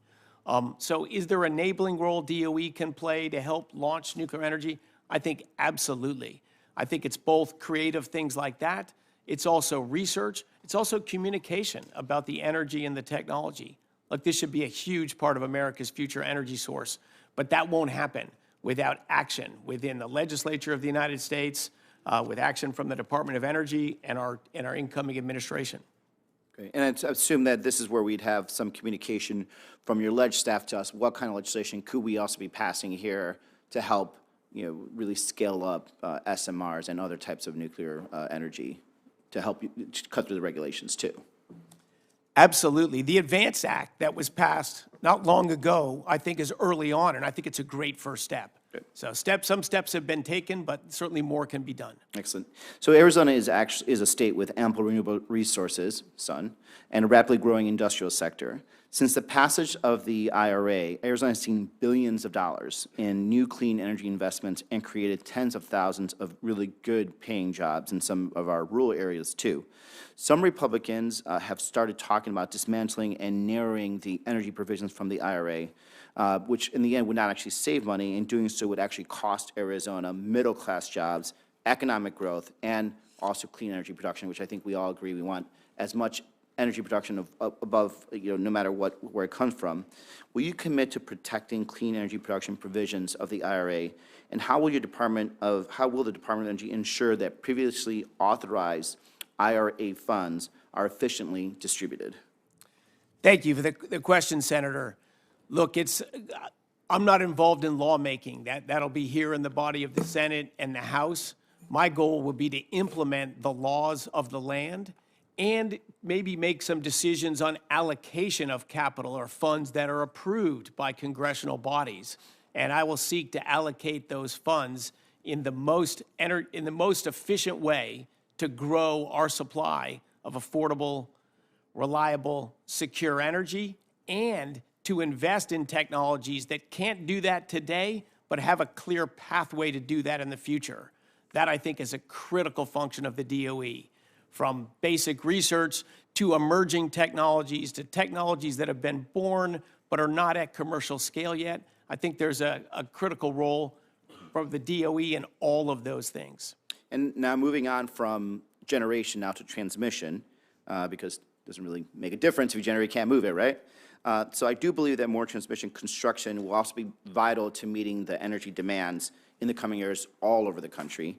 And I voted repeatedly to streamline the permitting for transmission energy projects. What will your approach be to improving the timeline for transmission project approvals? Oh, I've been a passionate advocate for making, as I said in my opening statement, to make it easier to build things in America. It'll always be hard. It involves communities and space and movement of materials, but we need to be able to build things in America. You can't build a next generation system if you can't build anything. I think President Trump campaigned aggressively on building things again in America, on growing American energy production, on securing our electricity grid and driving down the price. The only way you can drive down the price of a critical commodity is to grow the supply. So there's going to be many different avenues to pursue there. So I'm going to be learning. I'm learning from this committee in the most effective ways to do that, but I'm 100% committed to growing our electricity grid and our energy production and removing those barriers that are standing in the way of doing things in Arizona and across our country. Great. Look forward to working with you. Thank you, Mr. Chairman. Thank you, Senator. We'll turn now to our former chairman, Senator Murkowski. Thank you, Mr. Chairman, and it's nice to be able to call you that. I think one of the benefits that you will see as being chairman is you get to listen to the testimony from beginning to end. And I will tell you that your testimony this morning, Mr. Wright, is so encouraging. I love the fact that you are a self-described energy geek. I love the fact that our colleague, Senator Hickenlooper, in his introduction, calls you a scientist who's invested his life around energy. To have somebody before the committee who understands energy from the scientific perspective, from the entrepreneurial perspective, from the economics perspective to the security perspective, is truly extraordinarily unique. And so the fact that you have been nominated to this position and you have agreed to go through this process, thank you for that. You bring to the table, I think, just the type of enthusiasm and, quite honestly, the ability to communicate why energy is so key. In our office, we talked about the fact that we have those who view energy somehow as a liability. We view it as an asset. We agree on that. But your focus about affordability and abundance is so important to understand. So there's been a lot of passion that you've heard in the back of the room today, and you've had your back to it, but your ears, and I think your heart is attuned to it, because there is so much emotion that to what we're seeing with the changes in our climate today. And we can argue about the percentages or how much is human caused or whatever, but we are seeing that undeniably there is change. You are not denying that. You have said before this committee and in other places that climate change is real. Is that correct? Absolutely, Senator. And I heard you say this morning, and make sure I wrote this down correctly, that the solution to climate change is how we evolve our energy system. Is that a correct summation? Absolutely, Senator. So it's about technology. We're acknowledging, we're dealing with it, we're living it, we're feeling it. We're feeling it in Alaska right now. I wish that I could tell you it was as cold as in Alaska right now as it is in Washington, D.C. this morning. But we're seeing changes that are detrimental to our system. Our thermostat is out of whack, and we want to have the Arctic temperatures up north. But one of the ways that we know we're going to get there is through our technologies that will help us adapt, mitigate, and to really help prevent. So I want to direct a couple of my comments this morning more to the parochial side. When we're talking about Arctic, we don't necessarily have the national labs, although we do have a great partnership with NREL, with our cold climate housing. We're very, very proud about that. But where do you think the Arctic Energy Office, the Office of Indian Energy, and NREL's Alaska campus fit into your thinking when you're thinking about not only the technologies, but how you can use a place like Alaska as a proving ground for so many of these technologies where our energy costs are higher than just about any other place in the United States of America and arguably in parts of the world? Senator, thanks for the question, and thanks for the fabulous dialogue we had in your office. That was so broad-ranging. And as I think we discussed there, I view Alaska as a microcosm for the world. Now, it's hard to call Alaska micro, but here you are, a state with just enormous energy resources set right next door to remote communities with very little energy access, and the energy access they do have is expensive.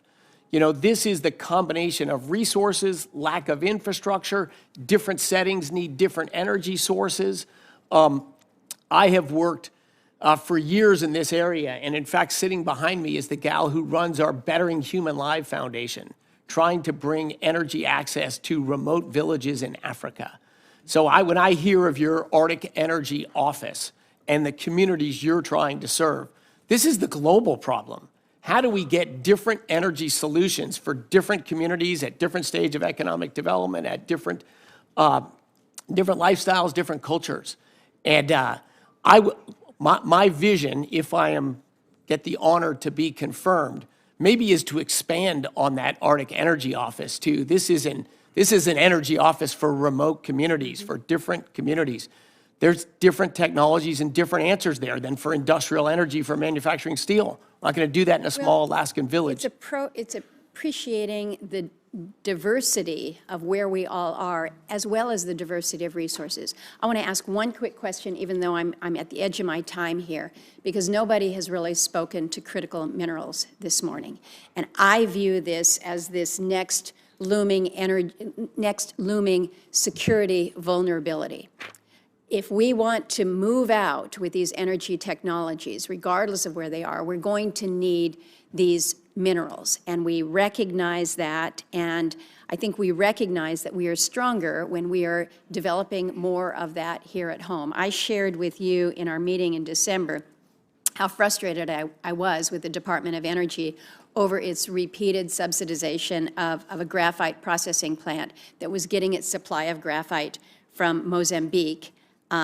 We have a natural graphite deposit up in Alaska outside of Nome. The same day that we met, the company behind that project that was importing graphite from Mozambique was forced to declare force majeure. Why? Because of the violent unrest in Mozambique. And so now we've got millions of U.S. taxpayer dollars that are at risk. And so it's something that I hope you will look at very critically in terms of what we are doing to ensure that we are responsibly accessing our resources here, particularly in the critical minerals vein, but making sure that we're not embarking on exercises that are going to result in a loss of taxpayer dollars without any net benefit to the people here in this country. I'm over my time, but I am really excited about the potential that you will bring to the energy discussion in this country. Thank you, Mr. Chairman. Thank you, Senator. Thanks, Senator Murkowski. We'll go next to Senator Cantwell. Thank you, Mr. Chairman. And before I begin my questioning, I just want to comment on, I've been on this committee since working with Chairman Murkowski. I mean, Frank Murkowski, which means I've served with a lot of chairmen and a lot of different committees. This committee has debated and argued over a lot of issues, but paperwork has never been one of them. So I just hope that everybody will take a deep breath and understand that transparency in the process here is all that people want. And I know that people are anxious in the new administration to get their people. We want them to have that opportunity, but the transparency that it takes to just get the paperwork and have time for people to digest it is important, and I think everything will go smoother if we can get that done. Mr. Wright, congratulations on your nomination, and I add my colleagues who've said thanks for your willingness to serve. I have to start with Hanford cleanup. I think you could go back to my record on every energy secretary, and that's where we would always start. I mean, we played a very important role for our nation during World War II. We're very proud of that. But the cleanup after the Manhattan Project also has to be historic and committed to over a long period of time. I've definitely voted for Republicans to be energy secretary, but they've also committed to cleaning up Hanford. And I want to ask you about your same commitment. We, as a state and the Department of Energy, entered into a tri-party agreement that has been updated recently into a final agreement. Will you commit to upholding the commitment that DOE has made to the time frame and cleanup of Hanford waste? And usually what happens is energy secretaries are, actually that's not true.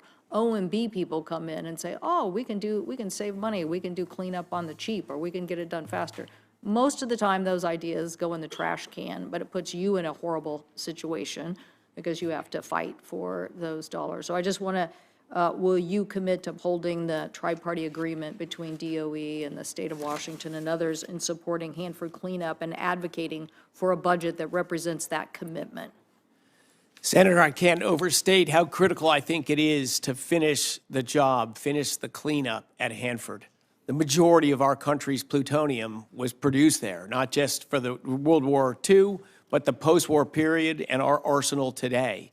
So Hanford gave a lot to this country, and we behind left a mess, and that needs to be cleaned up. It's being cleaned up, thanks in part to your efforts and many in your state to push for that. But I am firmly committed to continuing our obligations and our moral obligation to clean up the mess that was left in your state. Under that legal framework. I will. You can take it for the record, but you need to look at that and just say, yes, I believe in that legal framework. It's the process. That's where people get into trouble because somebody else tries to redefine the agreement that's been made.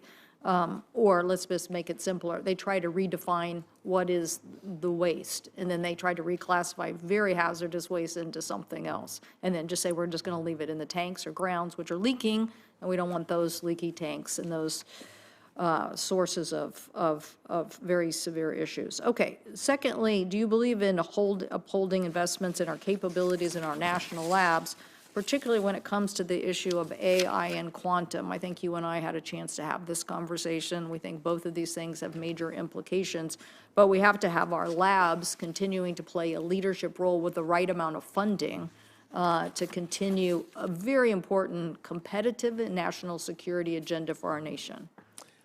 I agree very much with your comment and your question, Senator. And PNNL has done fabulous work in this area.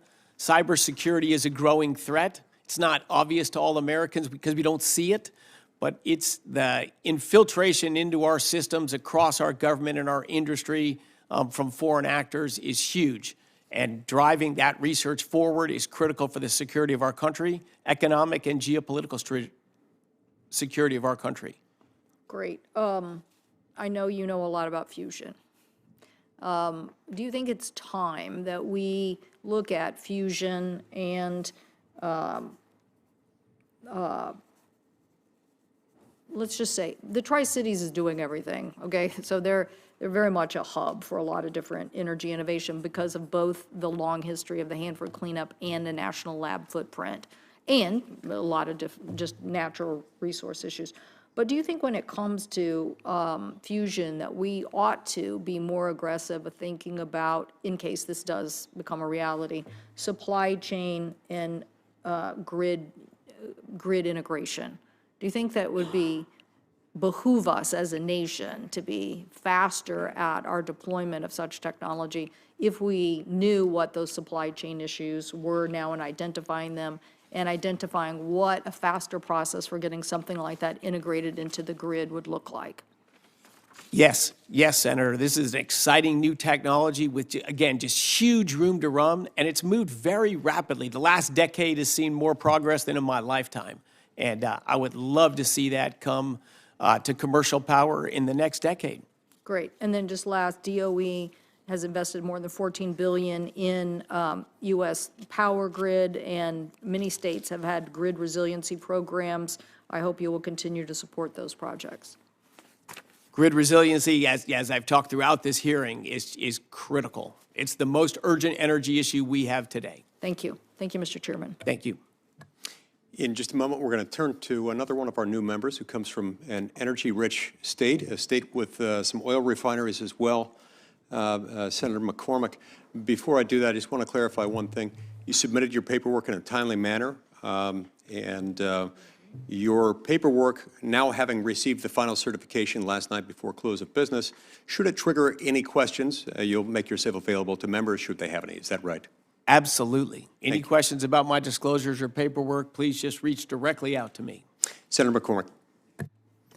Thank you, Mr. Chairman. Mr. Wright, good to see you. It was great to have a meeting with you, and I'm excited about working with you. And we believe in Pennsylvania, the road to energy dominance goes through Pennsylvania, and it's critical to our future in Pennsylvania. So I'm gonna ask you a couple questions. Forgive me, they're parochial, but I want to stay focused on the things that matter to Pennsylvania. I'm going to hopefully do a quick lightning round here with you. First, the East Coast is at a significant disadvantage on LNG export capacity compared to the Gulf Coast, which is a big problem for getting Pennsylvania energy production to other parts of the country's allies around the world. Can we work together on getting export terminals online starting in southeast Pennsylvania outside of Philadelphia? Senator, the more energy infrastructure we have in this country, the better for America, the better for Americans, the better for Pennsylvania.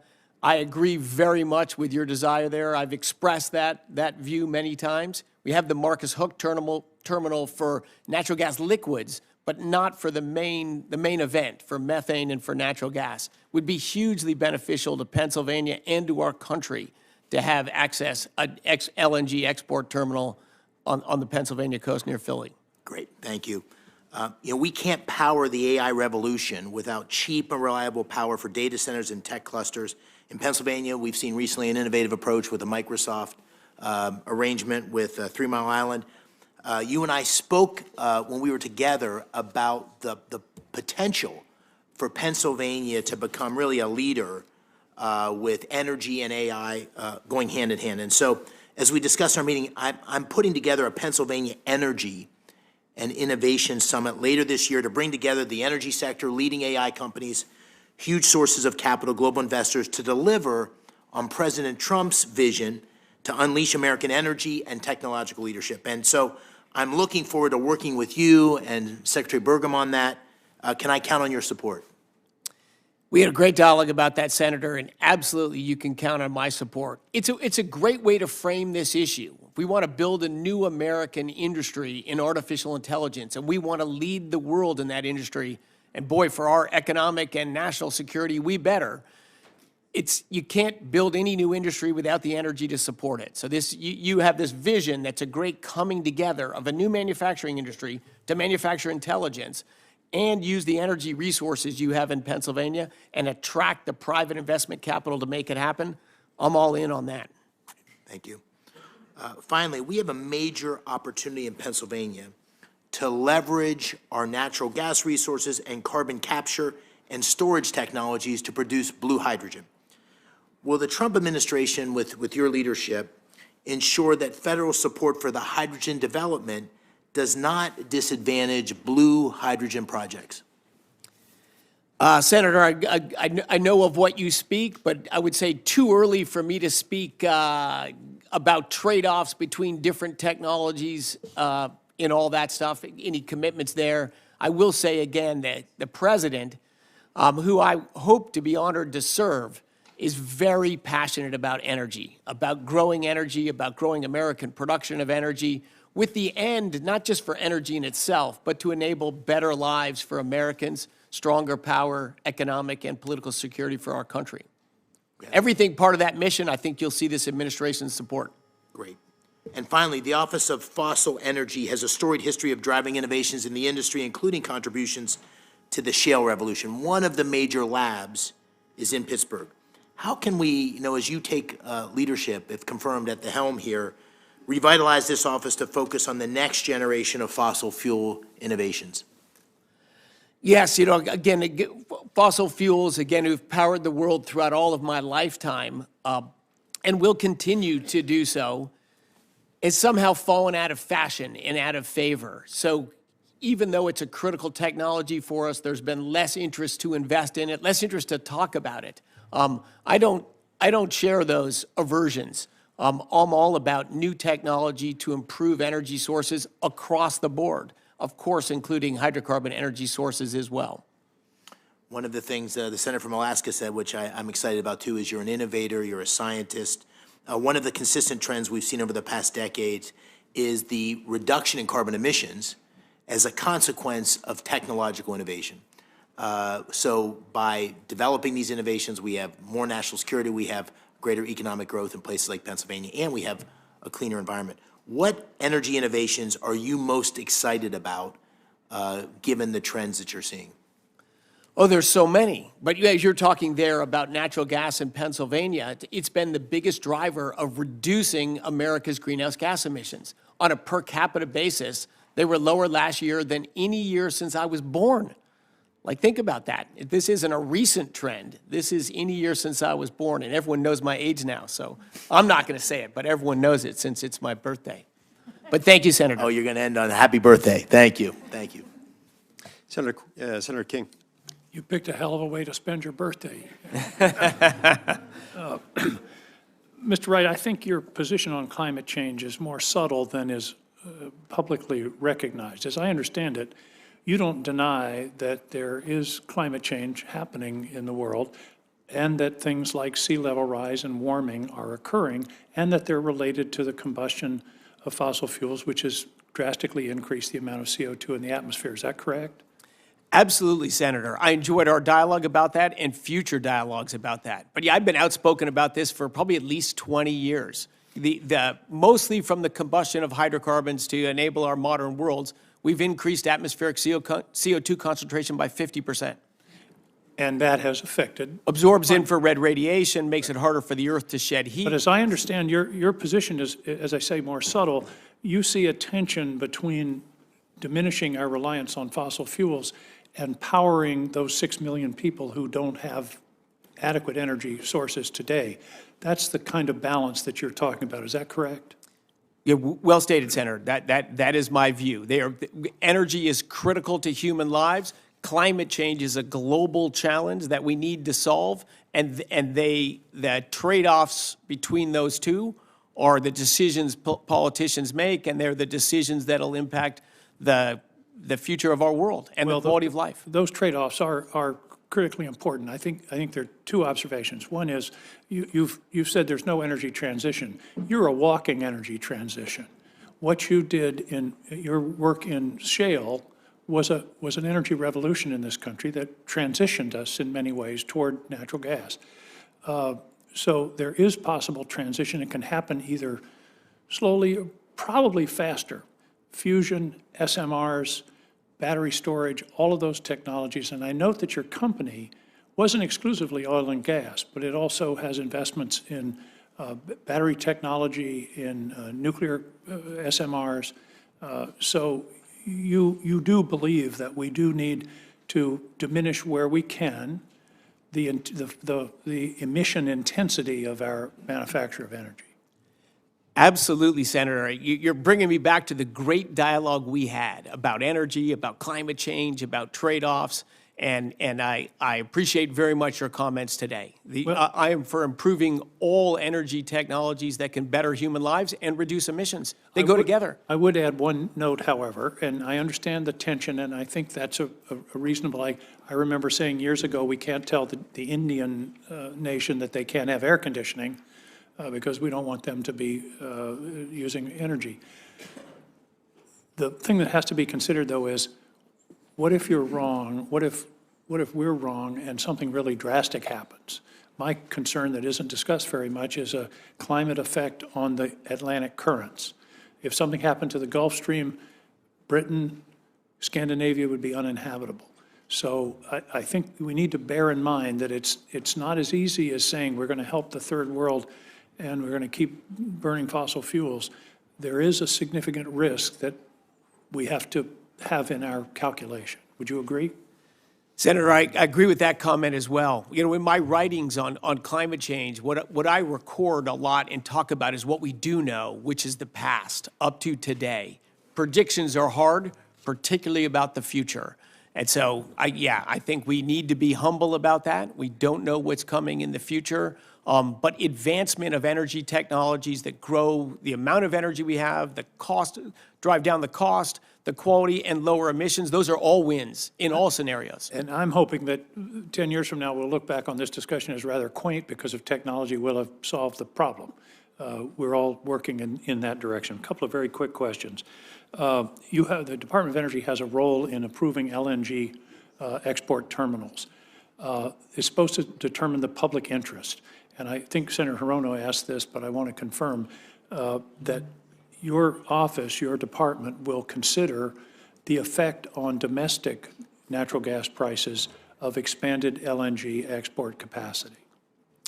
Absolutely true, Senator. Nothing is more important than the supply, the affordability, and the access to energy to Americans in America. So absolutely, that's a critical factor in that determination. And one other question a couple of others I want to underline. Improving the energy structure of this country includes improved transmission, is that correct? Absolutely. That's one of our major bottlenecks today. And one of the things I hope you will continue research on is what are called GETs, grid enhancing technologies, which are you don't have to build a whole new tower. You can reconductor. There are technologies to improve the throughput of our grid. That, I think, is a direction we should move in. I commend the research on that to your department. Thank you, and I agree with that comment as well, Senator. Actually, it was a dinner discussion last night. Well, I appreciate your testimony here today and look forward to working with you. This is a critical area. You bring a unique perspective and breadth of knowledge, and I appreciate your willingness to take on this challenge. Thank you. Thank you, Mr. Chairman. Thank you, Senator. Senator Daines. Chris, good to have you here. I get the best view here to see your family, see Liz, and had a grandbaby there for a while, but as a new grandfather like you of 6, I understand sometimes you have to step out with those busy moms and dads. But I did get a picture of that with your grandbaby there. I sent it to you as well, so you'll have that as a memory from today. But it's great to have you here. I mean, your track record's amazing as an innovator, a scientist, mechanical engineer, electrical engineer. I'm a chemical engineer, so we could geek out here for a moment, but I just appreciate your thoughtfulness, looking at trade-offs in this, complex areas that relates to energy and being thoughtful and intentional going forward here with getting the right policies for our country. So thank you for stepping into the public service world.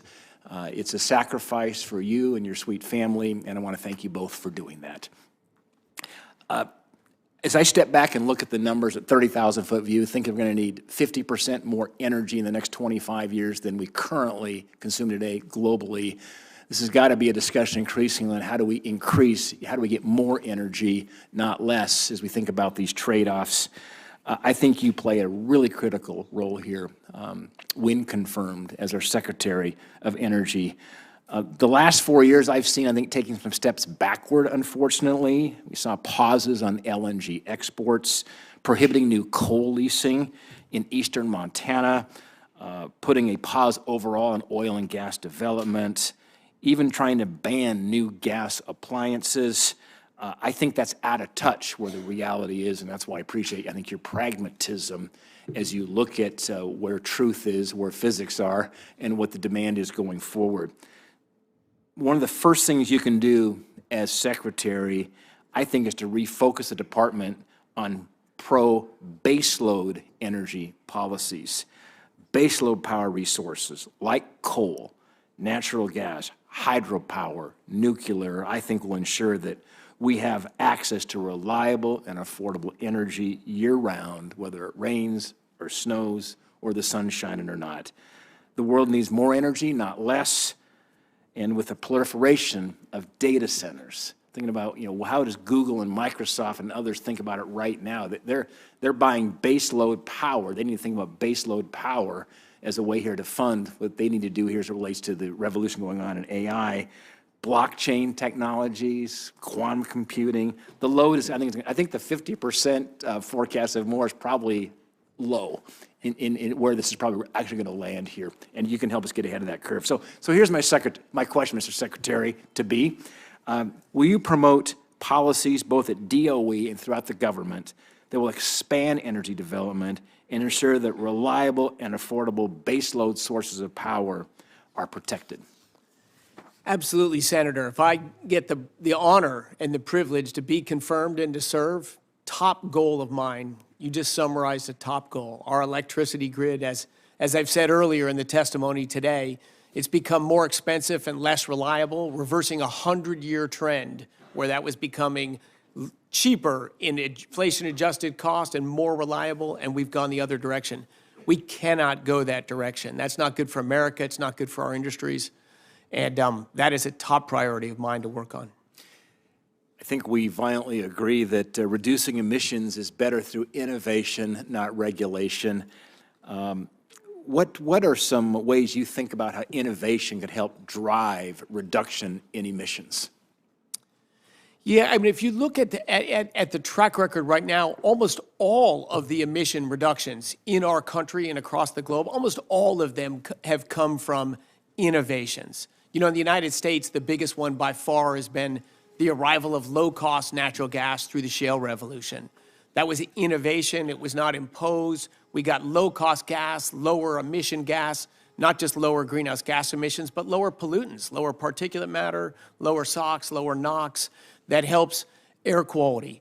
Countries that have reduced, a lot of country emission reductions that have been from regulation and from top-down mandates have actually not been the emissions reductions they appear to be. They've more been an emissions removal. If you shut down industry in your country or in your state, the emissions from that industry don't go away. They just go somewhere else. And if they go out of the United States with the cleanest and most advanced manufacturing technology, those emissions just go up. So really the only pathway to reduce greenhouse gas emissions and lift up people's quality of life is through energy innovation. And America's been a hotbed of that, and we need to return a vigor and a focus on innovation, on energy right here in this country. All right, I'm out of time. One final quick sentence and statement is, as you know, Montana is becoming a quantum powerhouse. And places like Bozeman in my hometown are leading in some of this high-tech innovation. We've got the Quantum Leadership Act that we're working on to spur more jobs and research in this area. My question is, when confirmed, will you work with me to bolster quantum and other next-gen technologies? Not only I will, more importantly, this administration will. This administration and President-elect Trump is passionate about leading the next generation industries and leading them here in America. Absolutely. Great. Thank you. Love your passion. Thank you.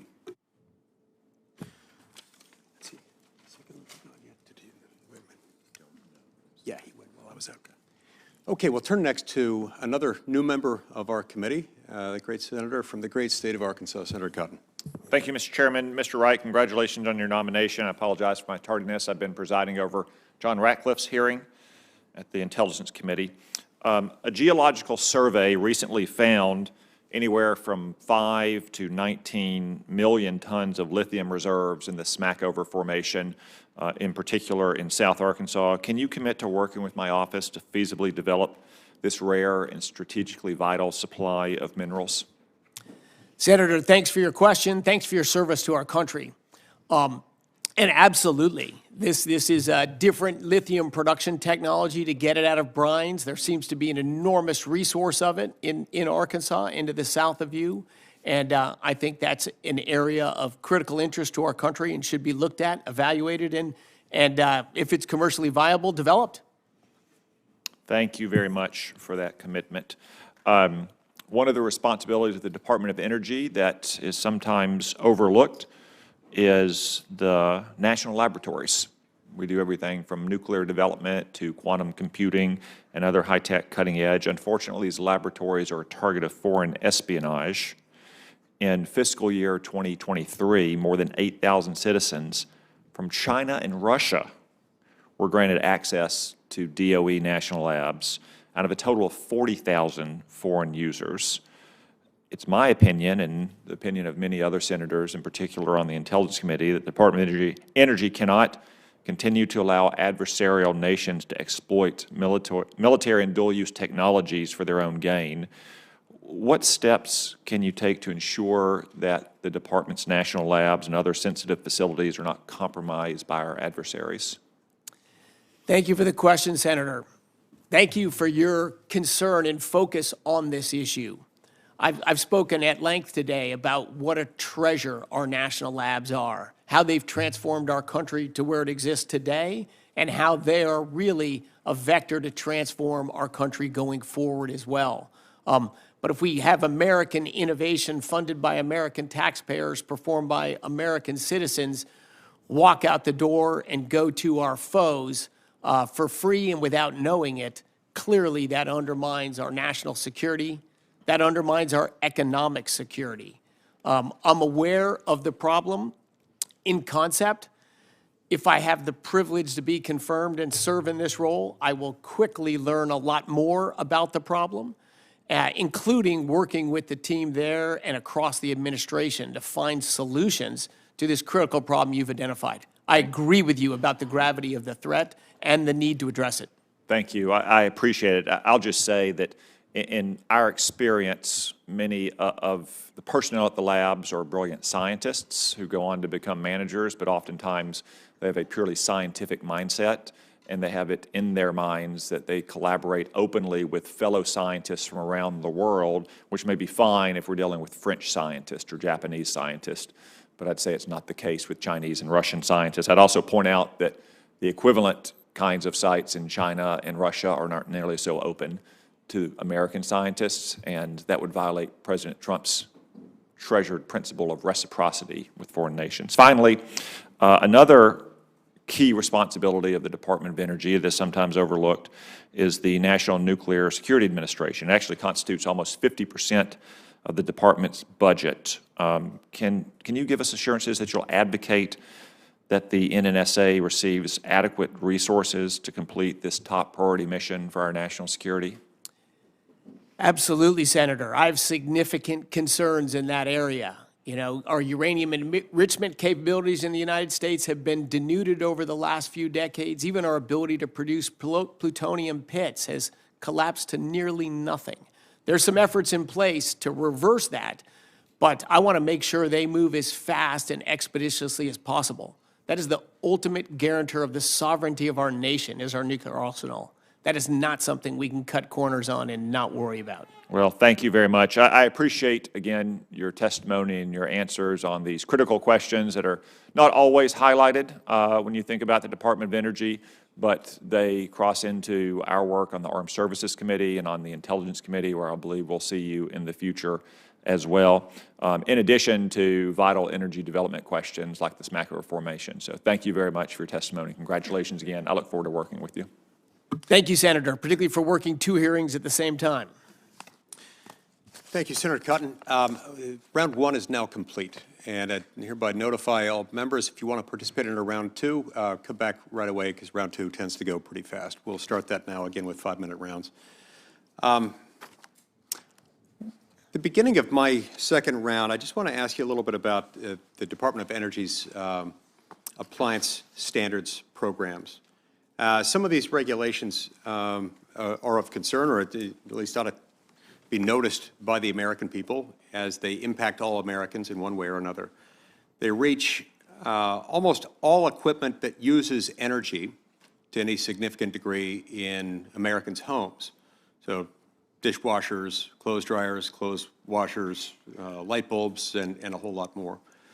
There are consumer protections, of course, built into the statute, protections that were designed to ensure that things wouldn't get too expensive and that, quality didn't fall off the table in connection with them. But in contrast to the previous Trump administration, the Biden administration has run somewhat roughshod over some of those consumer protections built into the law. This effort was, of course, in service of the Biden administration's whole-of-government focus on reducing greenhouse gas emissions, sometimes to the exclusion of authorized statutory mandates. What will you do to ensure that maximum protections for American families and consumers will be recognized and respected if you're confirmed as Energy Secretary when implementing the Appliance Standards Program?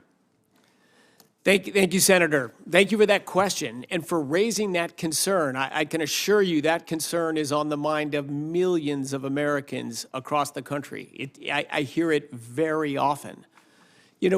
We want to drive, and the Department of Energy and the government wants to drive innovation and more efficient technologies, meaning delivering the same end with less inputs.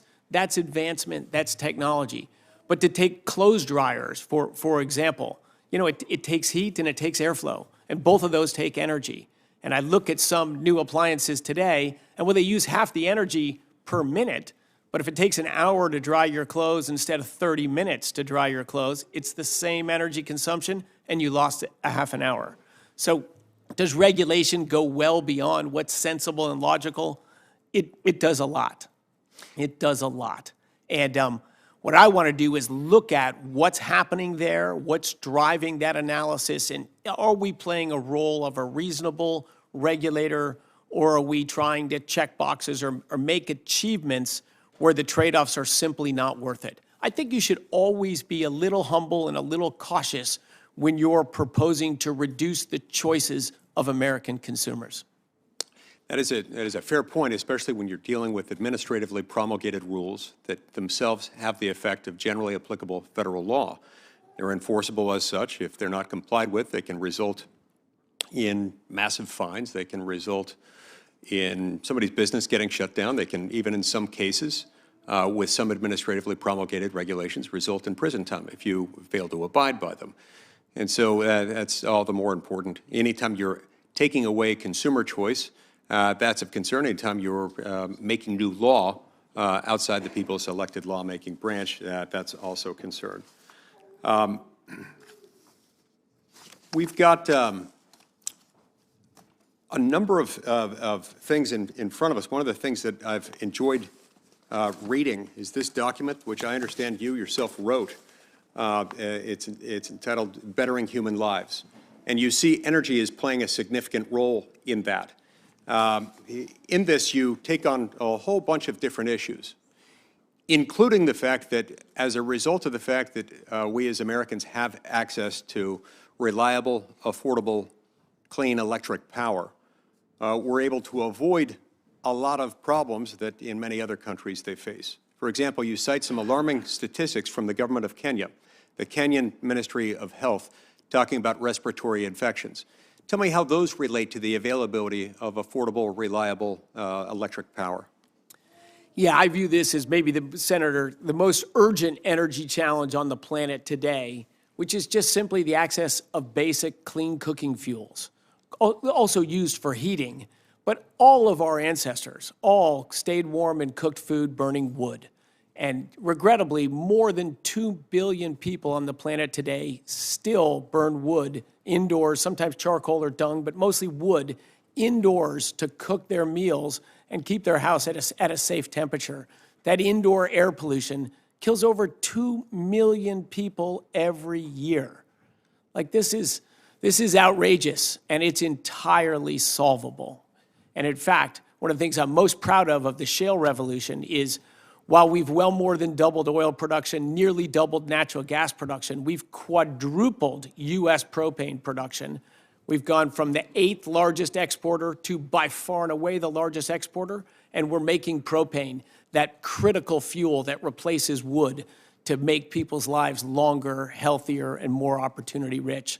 A lot to be proud of in this country, but there's so many other energy challenges out there that are little known and therefore not addressed. But we can do better. Indeed. Thank you. Senator Heinrich. Thank you, Chairman. So I tend to approach energy with 4 goals, and one of the primary ones is affordability. Reliability is always non-negotiable. That's critical. And to the extent our policies can make them both abundant and clean, those are things that are incredibly important to my constituents. And we've heard a lot about cost today, and I know you and I talked a lot about affordability when you visited me in my office. And so I pulled up the latest cost data for wholesale generation costs in cents per kilowatt hour from Lazard. Would you consider Lazard data to be fairly reliable? I mean, well, Lazard is senators. They were the easiest to pull up, but They're the most famous for publishing statistics on levelized costs of energy. No subsidies involved, levelized. Levelized misses the boat on electricity generation because it treats it like, would you take an Uber that was 10% cheaper in cost if you didn't know when the Uber was going to show up and where it was going to drop you off? So one of the reasons why I raise this is because in New Mexico, I think we have been able to do both of those things at the same time.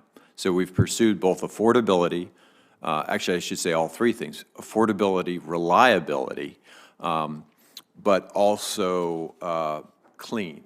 And I know in 2023, there was a statement that you made that said, you know, wind and solar energy will, quote, likely never leave single digits, I guess as a percent of total energy. And I know you understand the difference between the grid and transportation and heat energy that we use in our total energy balance. But when it comes to the grid in New Mexico, in just my utility, which we talked a little bit about in my office, they now produce 58% of their generation from carbon-free renewables and nuclear being the smallest of that at about 7%, wind and solar being 35%, and wind being 15% of their kilowatt hours. So that means that when you combine that with storage resources, which are primarily getting charged by clean excess renewables, that their penetration rates are now, you know, well into the 60s, even the low 70s. How do, you know, when Chris Wright says these resources will likely never leave single digits, it's one thing, but if the Secretary of Energy says that, I think people will get the impression, get a different impression. So how do you square those 2 very different data sets? Thank you, Senator. And I appreciate the question. I appreciate our shared interest in affordable, reliable, secure energy, and I think New Mexico's done some great things there.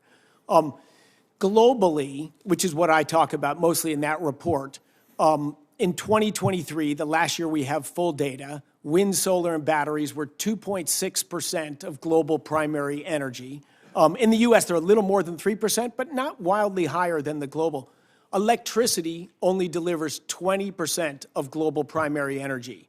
So getting to 50% in electricity, which would be an incredibly high penetration, that would be double digits. But where most of the energy is consumed in the world today, and where it's growing the fastest, is in South Asia, Southeast Asia, Northern Africa, and through mostly South Asia and Southeast Asia.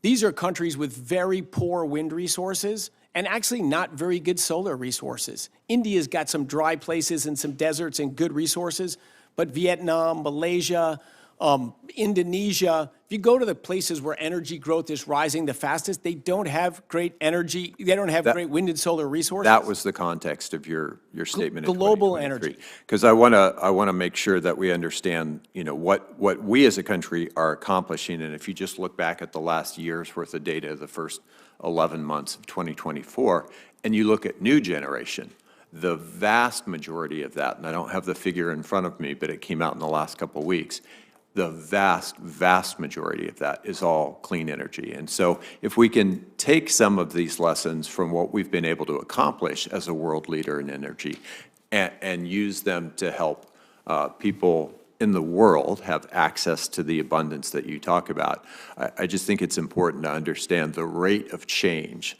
in some of these systems is not linear. And so we're seeing, like, for example, last year in the U.S., the vast majority of that generation on the electric grid being clean. I agree, Senator. Thank you, and I appreciate your passion for numbers and energy as well. Thank you for the good comments. We need more data, guys. Senator Murkowski. Thank you, Mr. Chairman. And I appreciate the opportunity for a second round here. I mentioned critical minerals.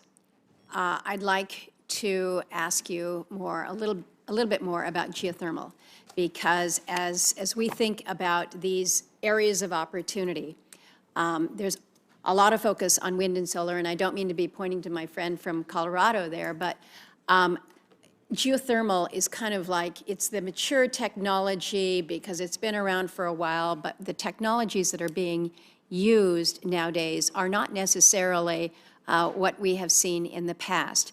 You have had an interest in this, business interest, and I'm a little bit excited to know what you think the potential is for you in this new role at DOE to help accelerate more in the geothermal development space and reduce some of the project uncertainty.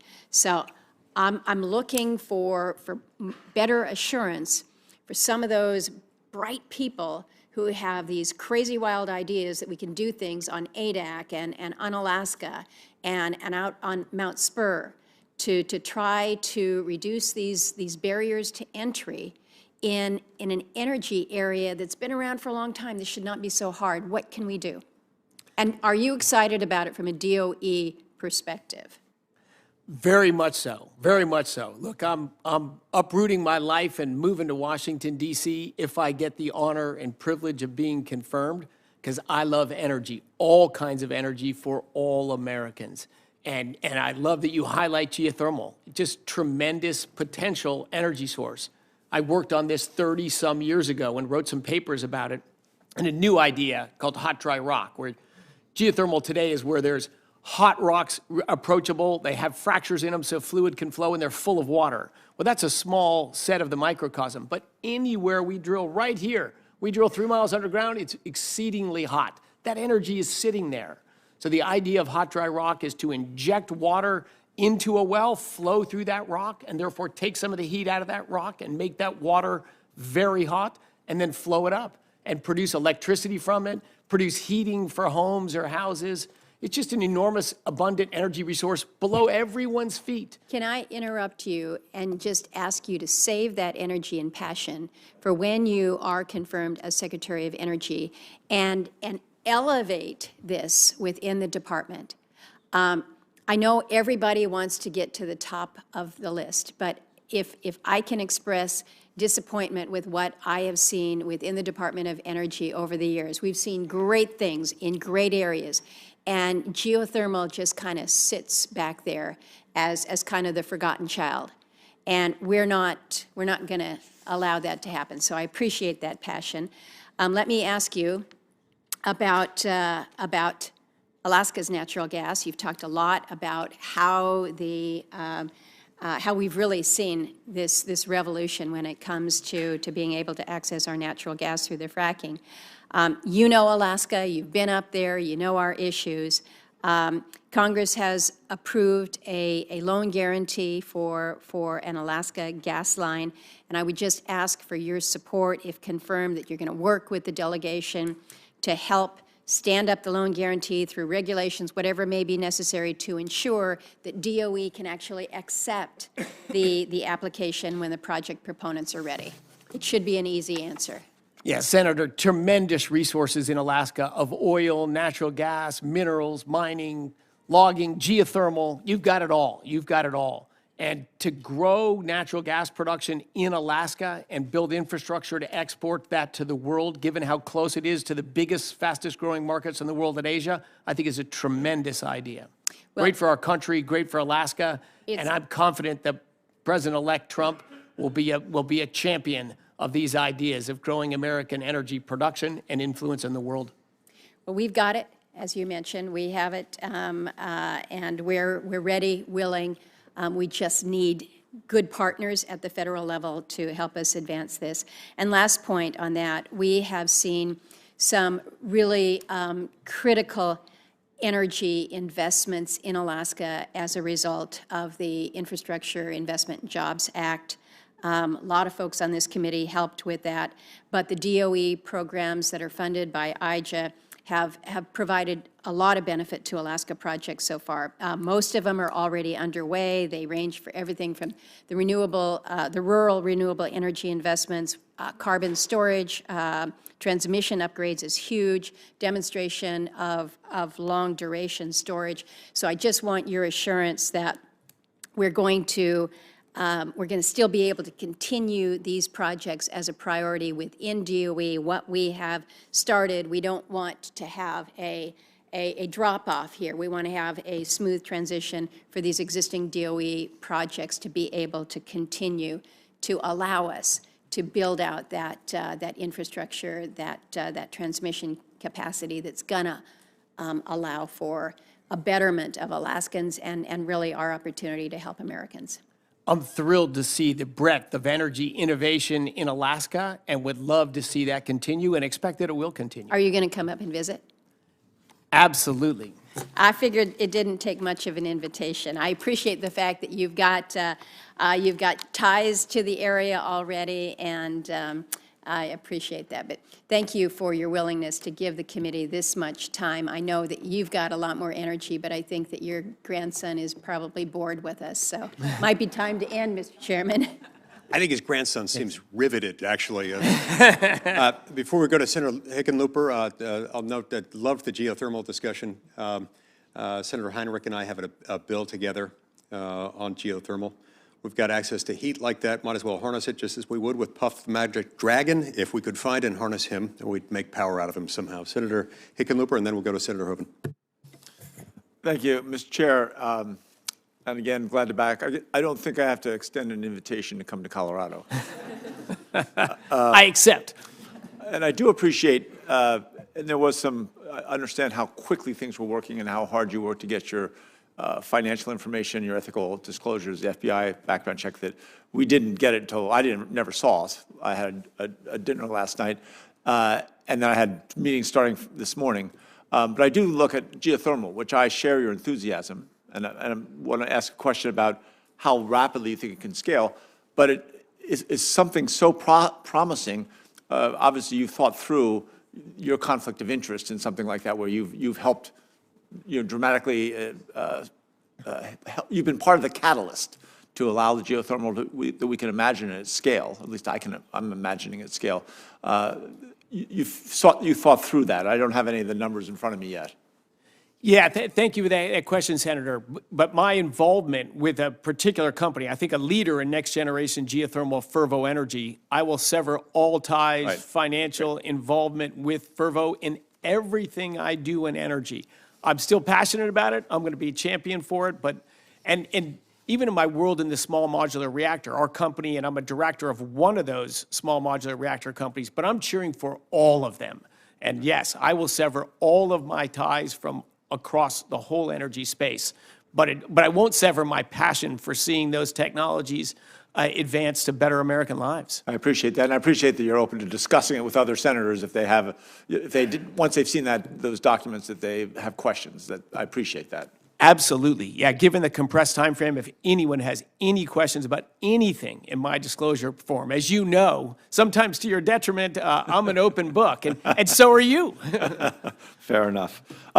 In terms of geothermal, and you know the details better than I, how rapid can we get that to scale? Because the transformational capability of that, as you've described before, it can do some of the making of things. It can be high temperature that actually does displace hydrocarbons in a successful way.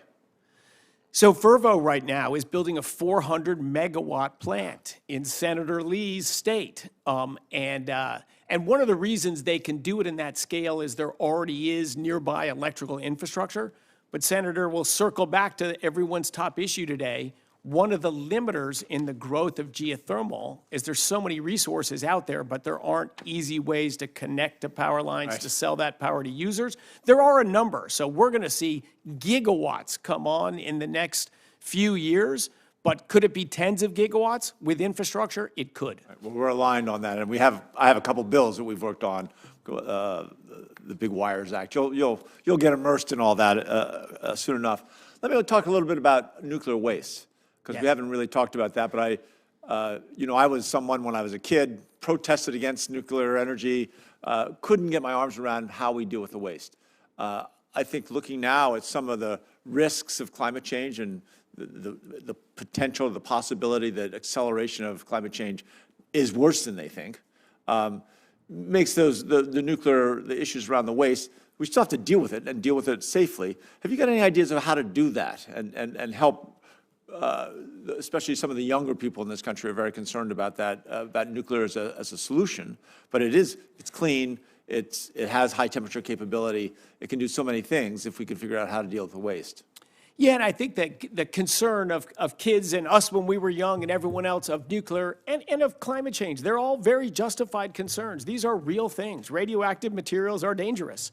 But fortunately, I think with engineering and sensible regulation and safeguards, I think the nuclear waste problem is one of the most manageable problems because the volume of waste is relatively small. Like we've been selling commercial nuclear power for over 70 years. And all of that waste today is in swimming pools on location, cooling off at the start, and then it's in big dry casks right on location in urban or suburban areas. So, and it's been there for 70 years. And the radioactivity near those power plants is lower than Grand Central Station in New York City, the subway station. So I think even without permanent repository, we've been able to do that in a safe way. It's better in the long run to have a more remote, probably deep storage, but there's many ways to do it. I think the politics of it are the trickiest part, but they matter. You need to have people on board. We don't want people with fear and anxiety about what's going on. So it's a political and social challenge, but technically, can we deal with nuclear waste safely? I believe firmly we can, and we have. Well, thank you. And I'm out of time, but I think that discussion, we're going to have to figure out how to have that national discussion to make sure people are aware of how engineering and how technology and innovation can help us make sure that is truly safe. Thank you. Thank you, Senator. I hope we're not actually seeing them in swimming pools where people are swimming. Senator Hoeven. Thank you, Mr. Chairman. Chris, I'm also on defense appropriations, and I just want to follow up for a minute on a question that was asked by Senator Tom Cotton, and that's the work of the NNSA and the national labs in regard to our military. In my state, we have the only dual nuclear mission base, Air Force base in the country. Yes. And the work at the NNSA and the national labs is vital as we upgrade our nuclear triad. Will you commit to work with me on that very important function for DOE on behalf of our country and our military? Absolutely, Senator. This is foundational to our security, to our way of life. Right on. I want to thank you for your very open and articulate responses across the board this morning. Just an outstanding job. And I mean it open, knowledgeable, and articulate. And I think all of us on the committee could see that very clearly. And the only other thing I would put forth, is there anything else that you would want to put on the record? I just want to give you that opportunity, before we adjourn, and the chairman may well do that as well. But if there is anything else, I want to give you that opportunity. Anything you wanted to respond to or anything else that you wanted on the record? Oh, thank you, Senator, for that. I'll end with just a couple comments that have been in my mind. One is to come back to Senator Heinrich and say that New Mexico has fantastic solar and wind resources, and you've responsibly developed them. So, look, I don't want you to feel there's more tension or disagreement there than it sounds like. The other thing I'll end with, and I think we share that, everyone in this room, is that the importance of energy and the affordability of it. 10% of Americans got a disconnection notice to their utilities in the last 12 months. More than 20% of Americans report struggles paying their bills, whether it's paying their energy bills, whether it's filling their car with gas or heating their home or paying their electricity bill. So this is important. It's not just important for national security and industry and all that. It's important for the quality of life of every American. So I thank everyone on this committee to be dedicated to energy and natural resources. I'm honored, would be honored to work with you all on this just critically important thing. And energy is the infrastructure of life. It's what makes everything possible. Thank you all for the great dialogue, questions today, and thank you for your service to our country. Thank you so much, Mr. Wright. I really appreciate you being here. My colleagues and I, we can be a lively bunch, and you've handled our questions, responded well to them, and I appreciate your family coming. I want to thank the members of the committee staff, and especially the Capitol Police who have been here today to keep us safe and keep things orderly. Thank you for your work. The record for today will stand open and ready to receive questions for the record until 6 p.m. today, and we stand adjourned. Thank you very much. Thank you.